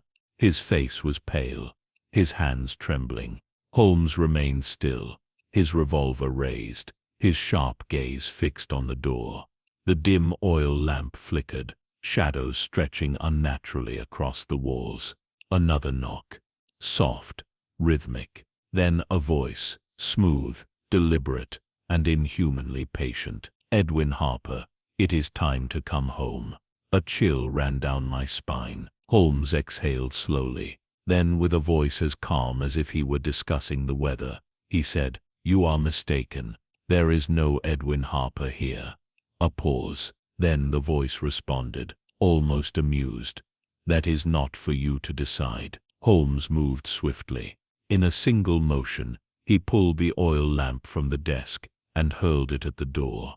The glass shattered upon impact. Fire erupted, licking at the wood. A burst of sudden hungry light in the suffocating dark. Harper flinched. I staggered back. Holmes seized my arm, dragging me toward the opposite end of the room. "Watson, the window now." I turned, eyes widening. The room had a single window, its frame old but sturdy, opening to the asylum courtyard below. Harper hesitated. "Holmes, that's..." The door burst open, and standing beyond the threshold, a man, no, a thing, a tall, slender figure, wrapped in a coat darker than the night behind it. Its face was hidden beneath an expressionless porcelain mask, smooth and featureless, save for two empty eye holes. It did not move, as the fire reflected in its hollow gaze. Holmes did not hesitate. "Out the window now." I shoved Harper forward. "Go." The glass shattered as Holmes drove his cane through the pane. Harper climbed onto the ledge first, hesitating for only a second before dropping down into the courtyard. I followed immediately. The fall was not far. I landed hard, rolling onto damp stone, the cold air hitting my lungs like a slap. Holmes landed last, his coat billowing, as he straightened swiftly. He did not look back. "Run," he commanded. We sprinted from the courtyard, weaving through the shadows of the asylum grounds. The air was thick with fog, swallowing the distant echo of approaching footsteps. Harper gasped for breath. Where are we going?" Holmes spoke without breaking stride. "To the only witness they have yet to erase." My mind raced. "You mean someone who does not yet know of Harper's existence?" Holmes nodded. "Precisely." I frowned, struggling to keep pace. "Holmes, how does that help us?" "Because, Watson," he said briskly, "if they wish to erase him, they must ensure he is forgotten completely. But if a new mind learns of him, a mind untouched by their interference, then their control is broken." Harper's breath hitched. "You mean to make my existence permanent?" Holmes' lips curled into something resembling a smile. "To anchor you to reality itself." I inhaled sharply. "Then who?" Holmes rounded the next corner, his coat snapping in the wind. Then, with absolute certainty, he said, "Inspector Lestrade." We reached Scotland Yard in record time. Holmes moved with absolute certainty, ignoring the night watchman's protests as we pushed through the entrance. Lestrade's office was dimly lit, a single lamp burning low on his desk. The man himself sat behind it, his sleeves rolled up, papers scattered before him. His gruff expression twisted into irritation the moment he saw us. "Holmes," Lestrade muttered, "you do realize it's past midnight?" Holmes strode forward, gripping the edge of his desk. His eyes burned with intensity. "Lestrade, listen carefully," he said, his voice like iron. "We have no time for questions. I need you to remember this man, Edwin Harper." Lestrade frowned. His gaze flickered toward Harper, who stood disheveled beside me. "Harper?" Lestrade said the name out loud. Something shifted. I felt it, as though the very air in the room had thickened, solidified. Holmes smiled coldly. "Say it again," Lestrade scowled. "Edwin Harper." "What is this about, Holmes?" Harper let out a shuddering breath. "I'm still here." Holmes turned to him. "Yes, Mr. Harper, and now you always will be. Lestrade narrowed his eyes. Holmes, what in blazes? A whisper, soft, outside the window. Then a sound like glass cracking. I turned sharply and saw the shadows shifting in the gaslight outside. Holmes exhaled slowly. They are watching. Lestrade's patience snapped. Holmes, what the devil is going on? Holmes turned to him. His voice steady, his expression unreadable. Inspector, I need you to do one thing. Lestrade hesitated. What? Holmes held his gaze. Remember him. Lestrade exhaled sharply. What? Holmes did not blink. No matter what happens tonight, no matter what you are told in the morning, no matter how strange your thoughts become, you must remember Edwin Harper. If you do, then they cannot take him. Lestrade stared at him. And if I forget? Holmes' voice was like steel. Then he will vanish, Lestrade, and so will we. A beat of silence. Lestrade scowled. Bloody hell! He ran a hand through his hair, looking directly at Harper. Fine. I'll remember him. Now someone tell me what in God's name is. A loud crack outside, like thunder splitting the air. Harper stiffened. They're coming. Holmes turned sharply to me. Watson, if we are to ensure Harper's survival, we must do something more than just anchor him. I frowned. What do you mean? Holmes exhaled. We must write him into history itself. I froze. Harper swallowed. You mean? Holmes nodded once. We must place his name where even they cannot reach. A long pause. Then Lestrade grunted. Bloody hell, he muttered, grabbing a pen from his desk. Might as well make it official then. Before I could speak, he flipped open his logbook, dipped the pen in ink, and wrote a single line. Edwin Harper. Alive. Witness. Protected under Scotland Yard. The moment the ink dried, the whispering stopped. The air cleared. Holmes exhaled. Then he smiled. Well done, Lestrade. Lestrade scowled. Someone better explain what in the devil I just did. Holmes turned to the window. Outside, the fog had begun to lift. Chapter 13. A tense silence settled over Lestrade's office. The ink had dried. The logbook lay open before us. Edwin Harper's name now recorded in the official records of Scotland Yard. The act was so simple, mere words on a page, and yet it had the weight of a stone cast into still water. Holmes stood still, listening, observing, waiting. Harper, pale and breathless, stared at the entry in disbelief. He traced his fingers over the ink as though afraid it might vanish beneath his touch. I'm still here, he murmured. Holmes nodded. Indeed. Lestrade, still scowling, leaned back in his chair. Right then. I assume you'll be explaining what the devil is going on. Holmes smiled faintly. Inspector, you have just performed an act far more powerful than you realize. Lestrade let out a dry laugh. Oh, have I? And here I thought I was just writing a name. That is exactly why it worked. Lestrade frowned. Holmes, stop speaking in riddles. I want answers. Holmes exhaled, stepping toward the window. The fog outside had begun to lift, revealing the distant glow of the early morning gas lamps. The forces we are up against. Holmes began. Do not destroy men in the conventional sense. They do not kill, nor do they imprison. Instead, they erase. Not just from the present, but from memory itself. They rewrite history so thoroughly that their victims become ghosts before they are ever gone. Harper swallowed thickly. But you stopped them. Holmes turned back toward us. No, we outmaneuvered them. His gaze flicked toward the logbook. Their strength lies in their ability to manipulate what is already known, to erase records, alter recollections, and rewrite the past. But what they cannot do is undo something that has only just been established. Lestrade raised an eyebrow. And why's that? Because, Holmes said smoothly, history is difficult to alter while it is still being written. A chill ran through me. You mean to say, by recording Harper's existence just now, we placed him in a state of reality where they could not reach him? Holmes nodded. Exactly. They cannot erase what has only just become known. Lestrade scoffed, rubbing his temple.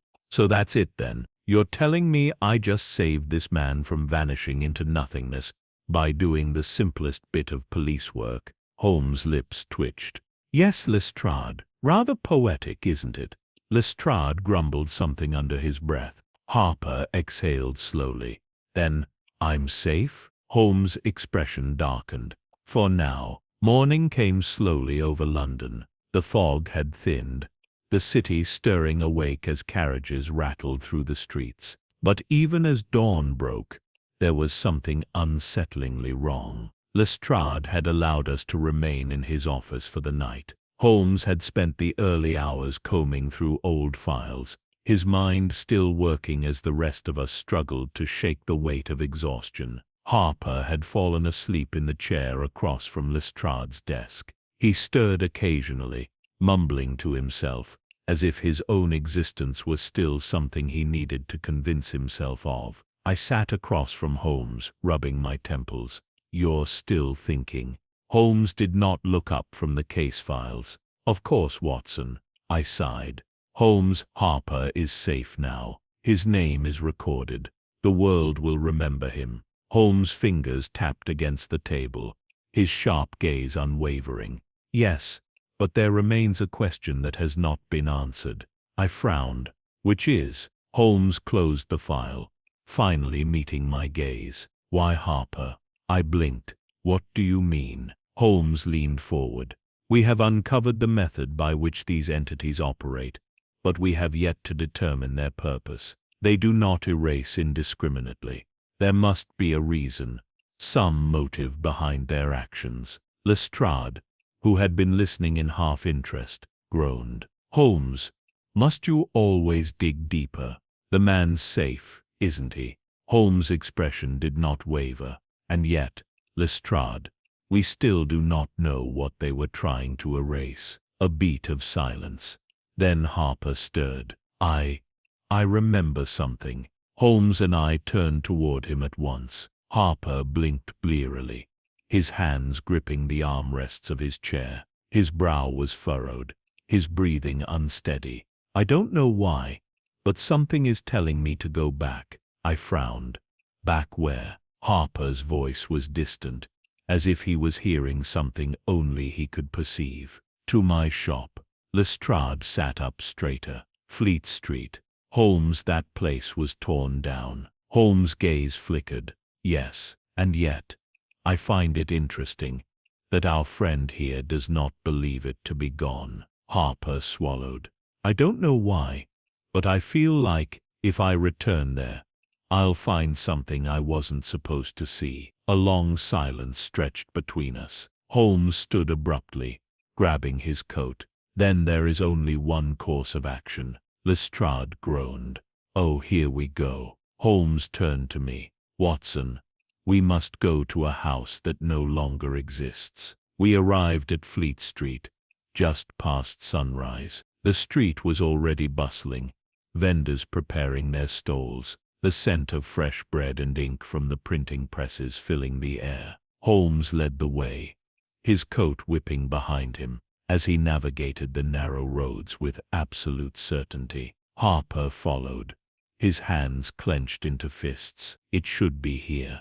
We reached the spot where 47 Fleet Street had once stood, and there was nothing. Only an empty lot, fenced off with wooden barriers. Piles of rubble and broken bricks lay scattered.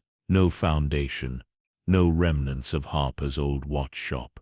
Just absence. Harper's breath hitched. No, it was here. It was right here. Holmes approached the fence, running his fingers along the wood. He was silent for a moment.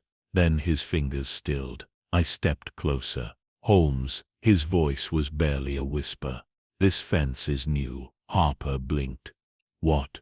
Holmes turned to me, his eyes sharp with realization. Watson, if this building was demolished, then it should be an old foundation. Yes. I hesitated. Yes. Holmes' fingers traced the nails in the wooden planks. And yet, these were hammered only days ago. My stomach twisted. Harper whispered. Then what does that mean? Holmes exhaled sharply. It means, Mr. Harper. He stepped back, his sharp gaze scanning the empty space before us, that this building was not demolished. A heavy pause. Then Holmes turned to me. It was taken. Chapter 14. The air on Fleet Street felt wrong. Though the morning sun had begun its slow ascent, warming the cobblestones beneath our feet, the spot where Harper's watch shop had once stood remained untouched by light, as if the world itself refused to acknowledge it. Holmes stood perfectly still, his sharp gaze sweeping across the empty lot, his fingers steepled beneath his chin. Hall strayed, still skeptical, folded his arms. So let me get this straight, Holmes. You're telling me this shop wasn't just demolished. You're saying it was. He hesitated, scoffing. What? Stolen? Holmes did not look away from the lot. Taken. Lestrade let out a breath of exasperation. And what in God's name does that mean? Holmes turned to me. Watson, do you recall the signs of a recent demolition? I nodded, glancing toward the site. Yes. A foundation left behind, remnants of old structures, debris that lingers for weeks or months. Holmes motioned toward the empty space before us. And yet there is none of that here. Harper's breathing was unsteady. But how? A building cannot simply disappear. Holmes' voice was cool. Can it not? I swallowed. Holmes, what exactly are you implying? Holmes stepped forward, his fingers running along the wooden fence that sealed off the lot. He traced the nails embedded in the wood, shiny, new. This barrier, he murmured, was constructed hastily. His fingers trailed lower, brushing against a small fragment of stone embedded in the dirt. He crouched, plucking it free. Harper frowned. What is that? Holmes turned the fragment over in his hand, his expression darkening. A piece of the foundation, and look. He extended the small stone toward us. The break is clean.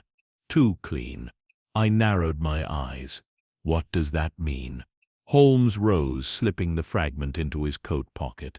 It means, Watson, that this building did not fall apart brick by brick. It did not decay over time. It was removed all at once. Lestrade scoffed. And just who could manage that, Holmes?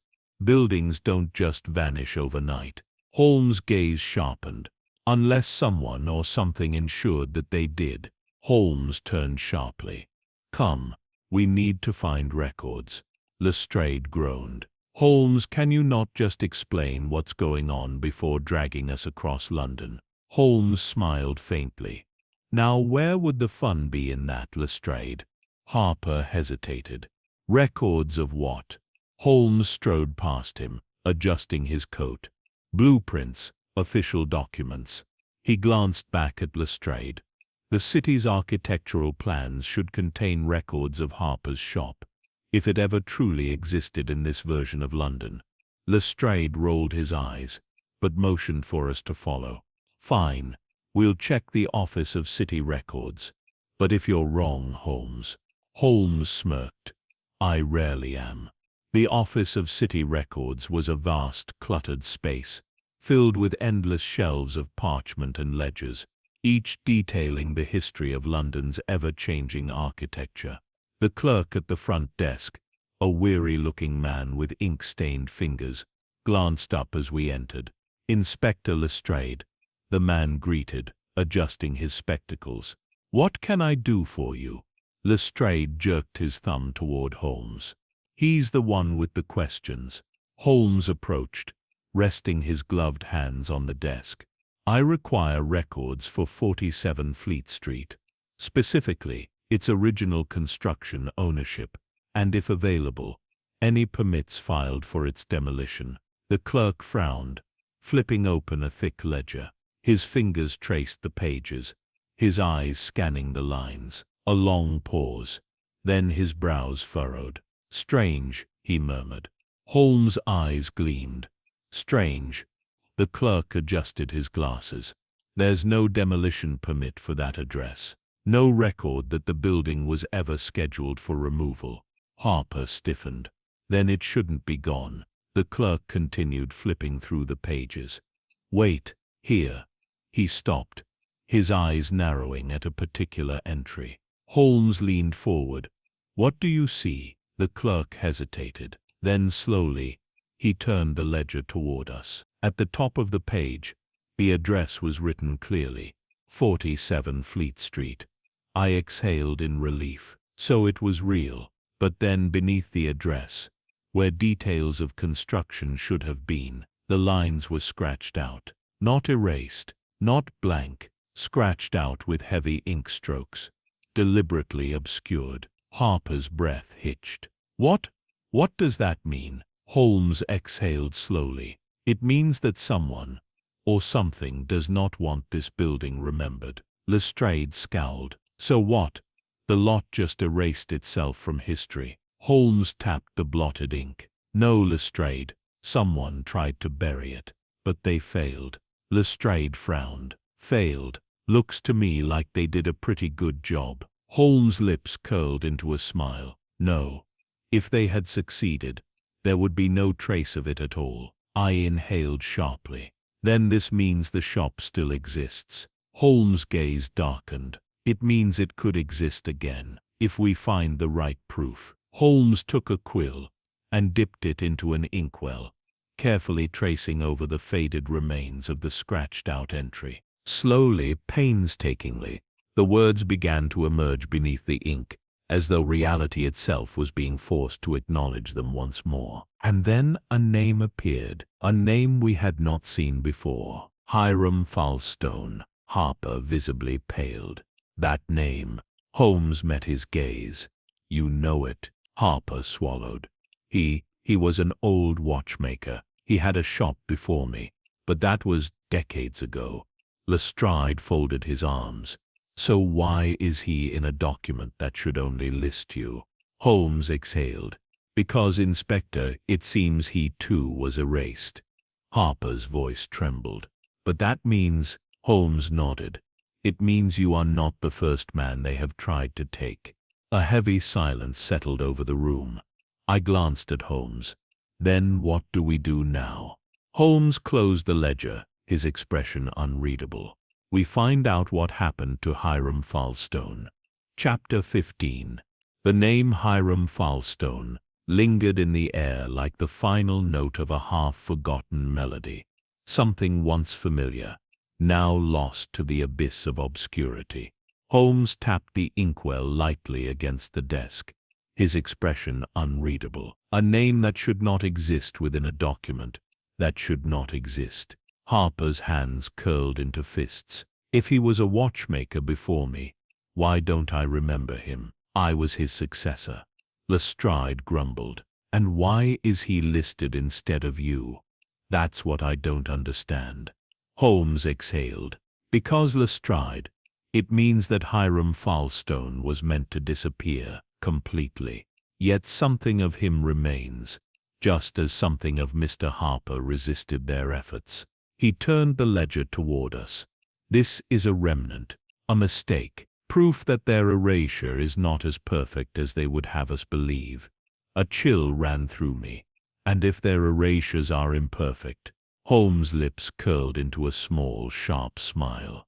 "Then the erased can still be found." We left the office of City Records and moved swiftly toward the archives of London's guilds and trades, a place where records of craftsmen, merchants, and business owners were meticulously preserved, at least for those still meant to be remembered.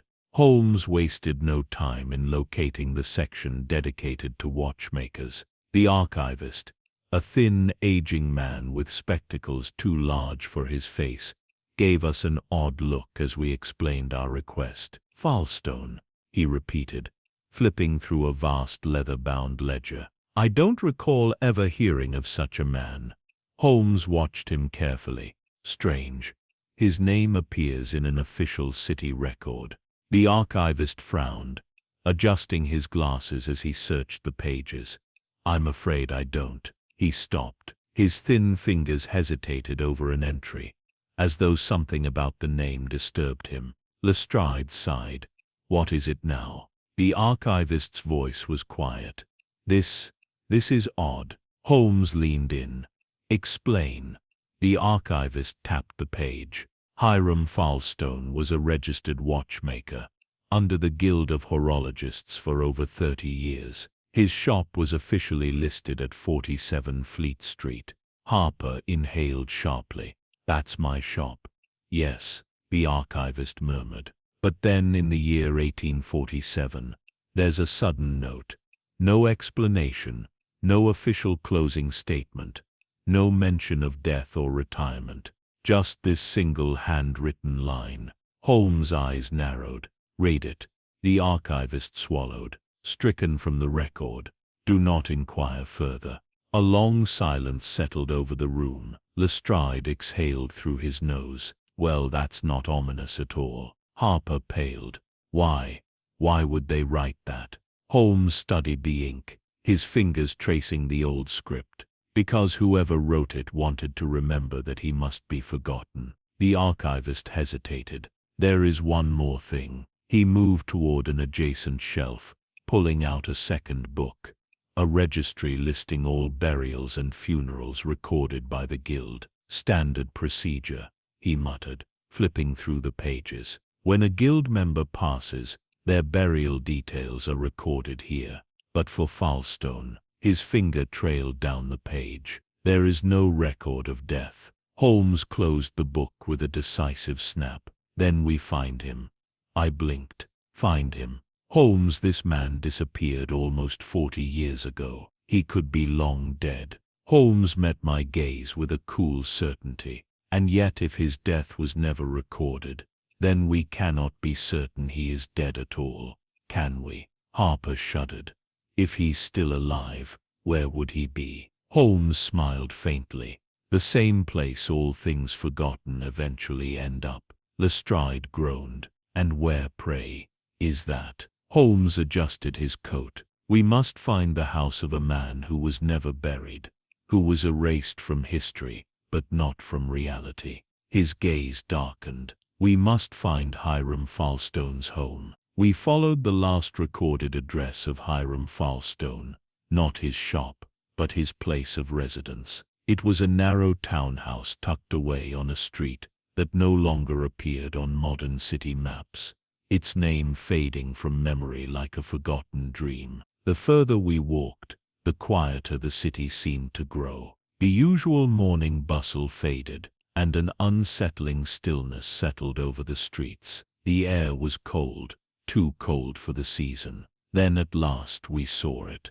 A house pressed between two others, as if reality had done its best to swallow it. It was old, its windows dark, its brick walls weathered by time. Joe was intact but bore no number, no nameplate, nothing to indicate anyone had ever lived there. Harper shivered. "It feels wrong." Holmes nodded. "Because it should not be here." Lestrade exhaled sharply. "And we're going inside, I take it?" Holmes stepped forward. Naturally. The door was unlocked. It creaked as Holmes pushed it open, revealing a dim, dust-choked interior. The air was heavy with the scent of old parchment, stale air, and something else, something decayed. We stepped inside. The walls were lined with hundreds of clocks and pocket watches, all hanging motionless, their hands frozen at different times. Some bore familiar designs, models from years past, yet none ticked. Harper shuddered. "It's like time stopped." Lestrade muttered. "Or was stolen." Holmes moved deeper into the house, his gaze sweeping the floor for disturbances in the dust. "Someone has been here recently." I frowned. "Who?" Before Holmes could answer, a soft tick. Harper gasped, turning toward the sound. One of the watches previously still had begun to move. Its hands turned backward. Holmes' voice was sharp. "Do not touch anything." Then, a whisper, not from the house, from above. A voice fragile as old parchment, drifted down from the upper floor. "Who remembers me?" Harper let out a strangled breath. "No, no, it can't be." A soft shuffling of footsteps came from the stairwell. Then, a figure emerged. An old man, dressed in dust-covered clothes, his frame gaunt, his face lined with years of silence.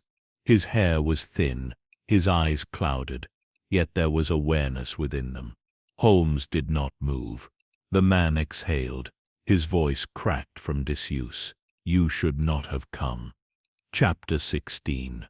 The old man stood at the top of the stairwell, his frame frail but unnervingly present, as if he had been waiting for this moment. His voice, cracked and papery, drifted down to us. "You should not have come." Harper stiffened beside me, his hands clenched into fists, his breath coming in sharp, uneven bursts.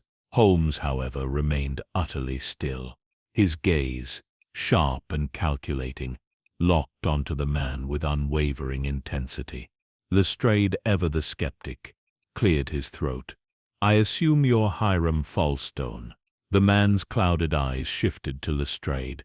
He blinked slowly, as if the name had been spoken in a language he hadn't heard in decades.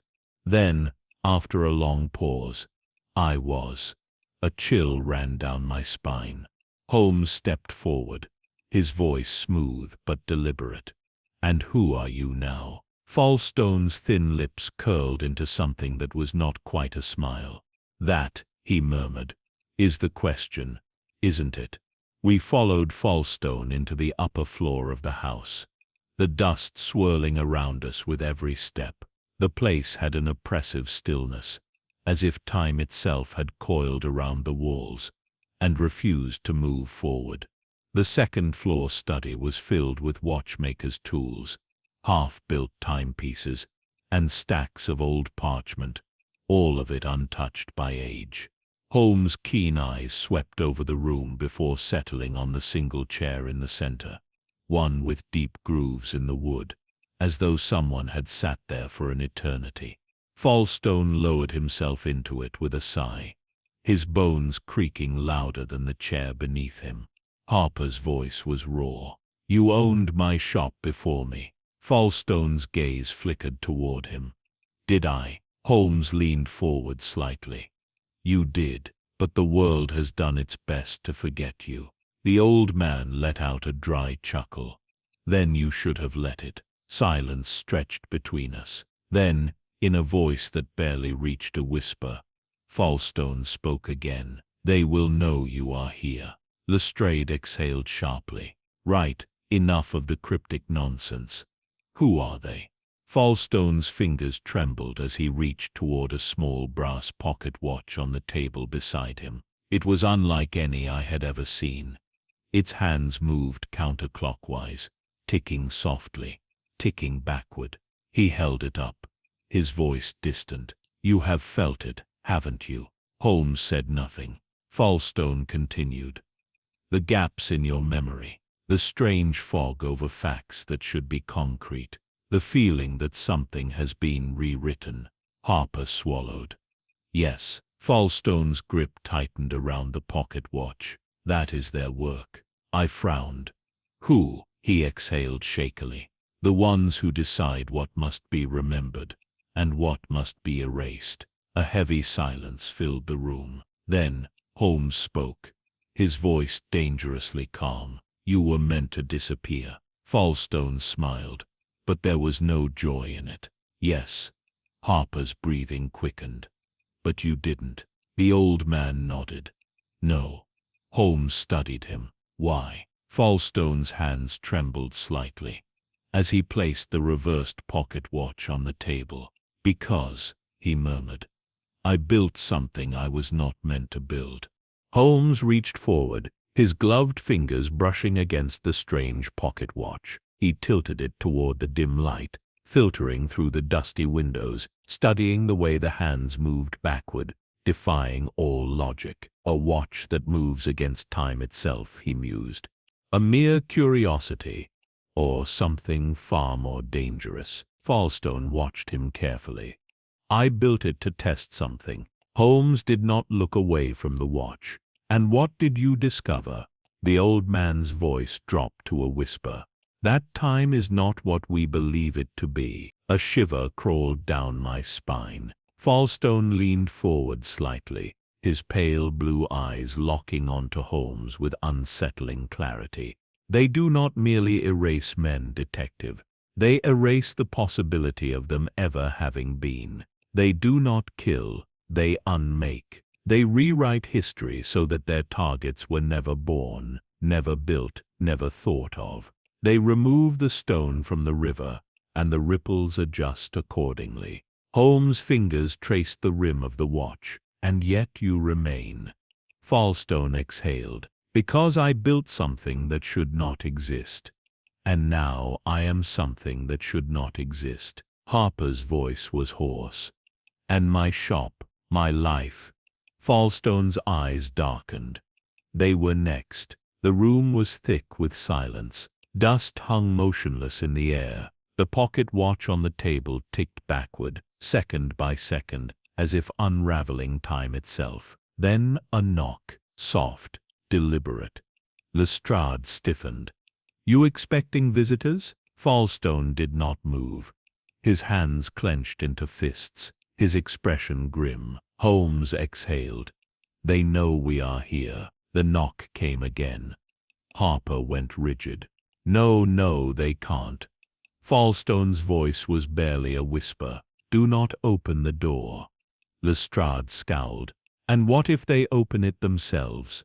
The knocking stopped. Then something worse. A slow turning of the handle. The old wood creaked as the door shifted ever so slightly.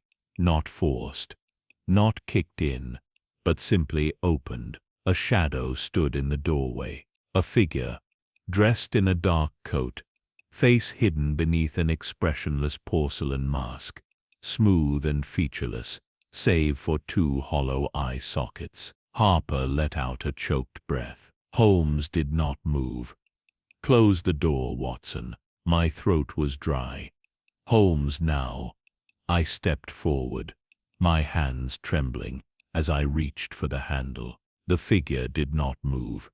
Its head tilted slightly, as if studying us. I slammed the door shut. Falstone exhaled sharply. They will not leave. Holmes' voice was calm, but there was a steel edge beneath it. Then we make sure they cannot take what they came for. Harper swallowed.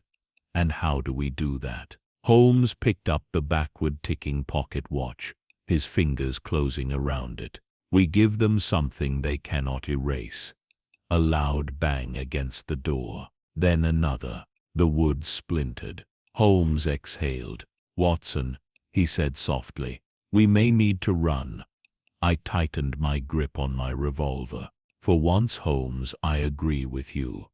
The door burst open. The masked figure stepped forward, and the house itself seemed to shudder. Holmes' gaze sharpened. He looked down at the watch in his hands, and then in a voice calm and unshaken, he said, Gentlemen, I believe it's time we rewrote history. Chapter 17. The masked figure stepped forward, and the very air of the house seemed to shudder in its presence. Holmes held the backward-ticking pocket watch tightly in his grip, his sharp gaze flicking between the figure and Falstone. Watson, he murmured, get ready to run. The figure did not speak. It did not need to. The temperature in the room dropped, and I felt something tighten in my chest, as though the very concept of our presence in this house was being rewritten. Harper let out a breathless whisper. Holmes, what is it doing? Falstone, still seated in his worn chair, exhaled shakily. It is deciding whether you still exist. Holmes' eyes narrowed. Watson. Lestrade. Look around you. Quickly. I hesitated for only a moment before scanning the room. The walls, once lined with clocks and timepieces, now bore gaps, as though certain objects had simply never been there to begin with. Lestrade cursed. Bloody hell, things are disappearing. Holmes nodded grimly. Not disappearing. Lestrade, being rewritten. Harper shuddered. If we don't move, are we next? Falstone let out a small, humorless chuckle. You are already being erased, Mr. Harper. I turned to him, my breath catching in my throat. What do you mean? The old watchmaker's clouded eyes locked onto Holmes.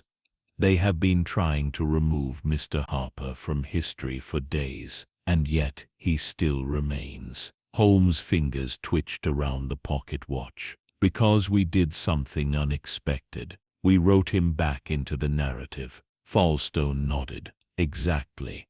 And now they must adjust. Harper's voice cracked. Adjust. What does that mean? Falstone's lips parted. But before he could answer, the figure raised a single gloved hand.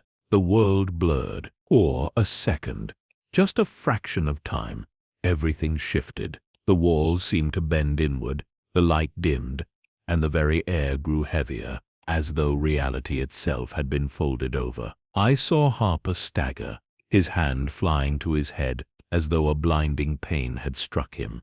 Lestrade swore, stumbling back. Holmes. His words stopped. I turned to him, and Lestrade was gone. The very space where he had stood was now empty, as though he had never been there at all. Panic surged through me. Lestrade just.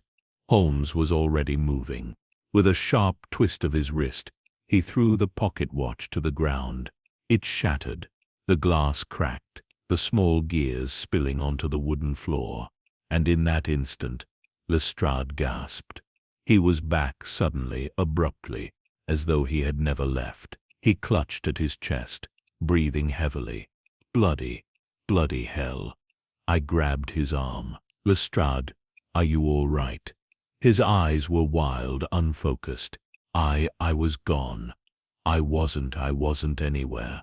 Falstone exhaled sharply. They were trying to erase you.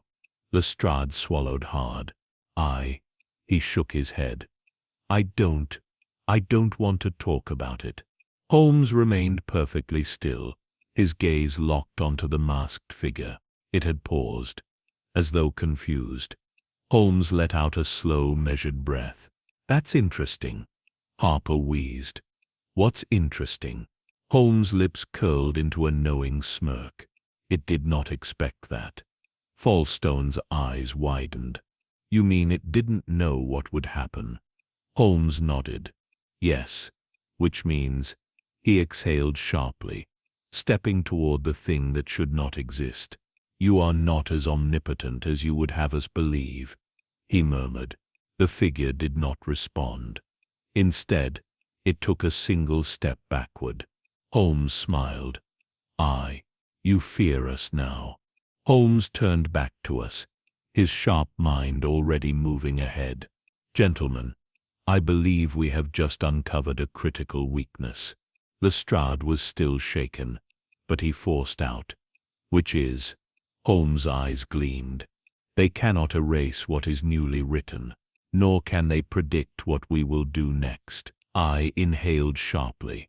Then, you mean to say, they don't have complete control? Holmes nodded. Precisely. They operate by removing the past, ensuring events were never recorded, people were never remembered. But the present, the now, that is harder to change, Falstone whispered. Then if we act faster than they can rewrite, Holmes finished for him. We stay ahead of them. The masked figure tilted its head, as if listening to something unseen. Then, in a voice thin as paper, it spoke. You do not understand. Holmes raised an eyebrow. Oh, do enlighten us. The figure remained still. Then, in a whisper not meant for mortal ears, You were never supposed to see this story. Falstone inhaled sharply.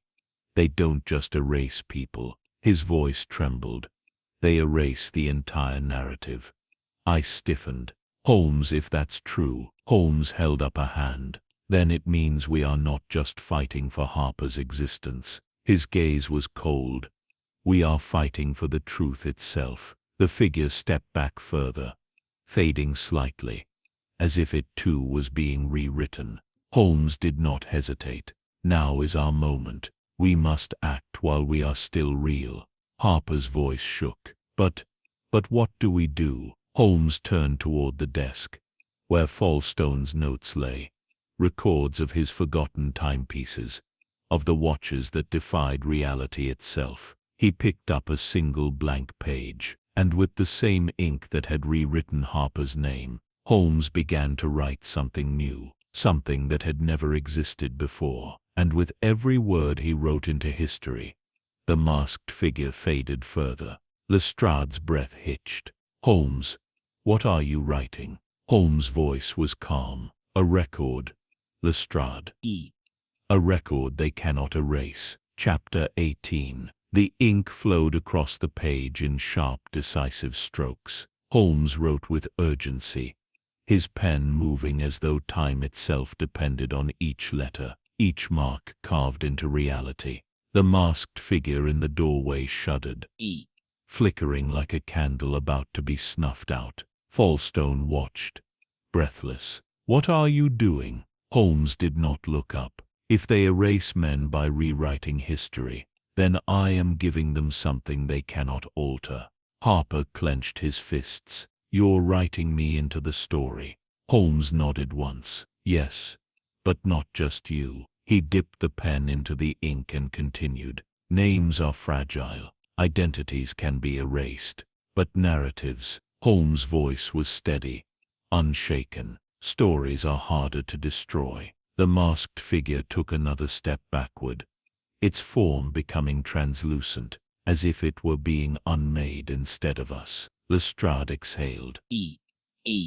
Holmes, whatever you're doing, do it faster. The house itself groaned, as though some unseen force was pressing against its walls, trying to pull it back into the abyss from which it had been dredged. Holmes did not hesitate. His pen moved faster. I could not see what Holmes was writing, but I felt it. The world around us was changing, shifting not in the way the masked ones had intended, but in a new direction, a deviation from their control. Falstone gripped the edge of the table, his voice trembling. This is wrong. Holmes did not stop. Wrong, Falstone. He flicked his gaze toward the old man. Or merely new. Falstone swallowed. You don't understand. You are trying to reshape something they control. Holmes' smirk was cold. Precisely. I am not fighting on their terms. I am giving them something they did not anticipate. Harper staggered. Holmes, I feel strange. Holmes' eyes flicked toward him. That is because your story is stabilizing. Falstone's breath hitched. You're making his life immutable. Indeed, Holmes murmured. As long as the ink remains on this page, Harper will always have existed. The masked figure twitched, as if it had realized something too late. Then, it lunged. It moved with unnatural speed, a shadow in the dim candlelight, its hollow gaze fixed on Holmes. My instincts screamed. I moved, stepping between them, raising my revolver. Stay back. I fired once, twice. The bullets passed through empty space. Holmes remained still. He did not flinch, because the figure was not reaching for him. It was reaching for the ink, for the words on the page. Falstone gasped. They are trying to erase it before the ink dries. Harper lunged forward, slamming his hands down on the page, as if by sheer force of will, he could keep the reality Holmes had crafted for him. Holmes' voice was calm but urgent. Watson, hold them off. I clenched my jaw. How exactly do you propose I fight something that doesn't exist? Lestrade drew his baton. Then we make sure they bloody well do. The room trembled. The clocks on the walls began ticking in reverse, winding back the years, fighting against Holmes' rewriting of history. Falstone whispered, "We must finish this." Holmes' pen did not stop. "Then let us ensure that this chapter ends in our favor." The masked figure faltered, its movements slowing, its form flickering like a broken projection. Holmes wrote the final line, a declaration, a permanent scar in the fabric of time. Edwin Harper was never erased. The watchmaker of Fleet Street will always have existed. The ink set. The moment it did, the masked figure let out a sound, something horrible, inhuman, like the shattering of glass. Across endless time, the entire house trembled, and then the figure was gone. No explosion, no violent departure, just absence, as though it had never existed to begin with. For a long moment, none of us spoke. The air had settled, but a weight still hung over the room, a presence that could not be entirely lifted. Holmes exhaled. He set the pen down carefully, his fingers trailing along the edge of the paper. "Done," he murmured. Harper's breath came ragged, his hands still gripping the desk, as though afraid the world would vanish beneath him. Falstone's voice was weak. "You changed history." Holmes glanced at him. "No, I merely ensured it remained unchanged." Lestrade let out a long breath.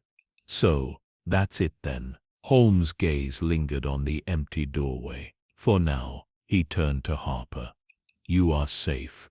Harper swallowed. "And my shop?" Holmes gestured toward the window. Harper hesitated. Then slowly he walked forward, peering outside. His breath hitched.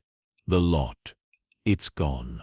Lestrade frowned. "What do you mean, gone?" Harper turned, his expression one of sheer disbelief. "It's there. My shop, just as it was before."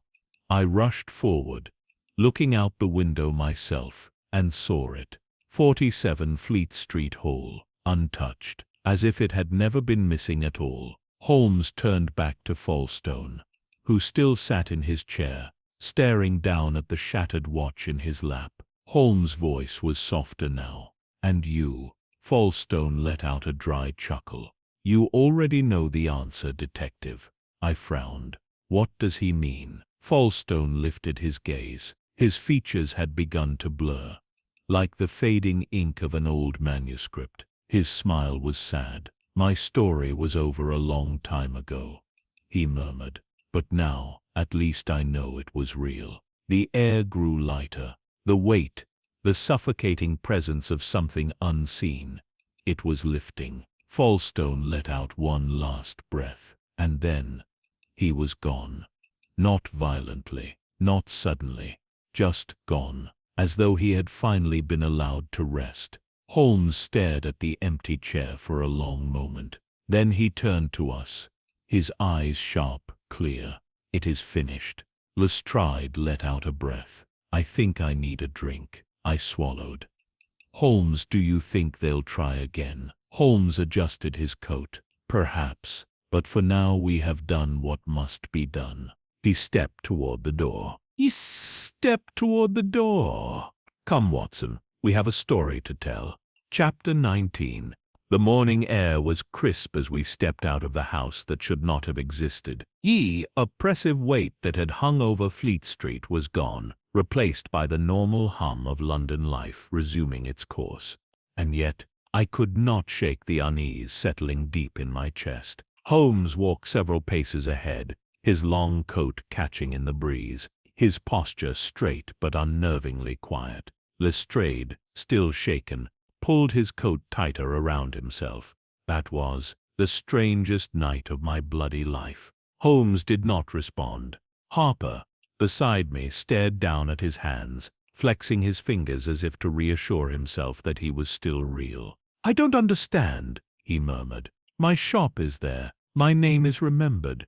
But what now? What if they try again? Holmes finally spoke, his voice calm, yet edged with something unreadable. They will not. I frowned. You sound certain. Holmes' gaze flicked toward the horizon. Because they have already lost. Harper exhaled. How can you be sure? Holmes halted, turning back to face us. His expression was unreadable, but his eyes were sharp, calculating something beyond what any of us could see. Because we have forced them into an impossible paradox. Lestrade sighed, rubbing his temples. Holmes, can you, for once in your life, speak plainly? Holmes smirked faintly. Certainly, Lestrade. Consider this. Their power lies in erasing, in rewriting history so thoroughly that no one remembers what was lost. They do not kill. They remove the possibility of existence itself. I nodded slowly. But we undid their work. Holmes' smirk deepened. No, Watson, we did more than that. He turned toward Harper. You, Mr. Harper, are now an anomaly. Your existence was meant to be erased, but instead you were written back into the world with absolute certainty. Harper's breath hitched. So they can't touch me anymore. Holmes shook his head. No, because the moment they try, the paradox deepens. He began pacing.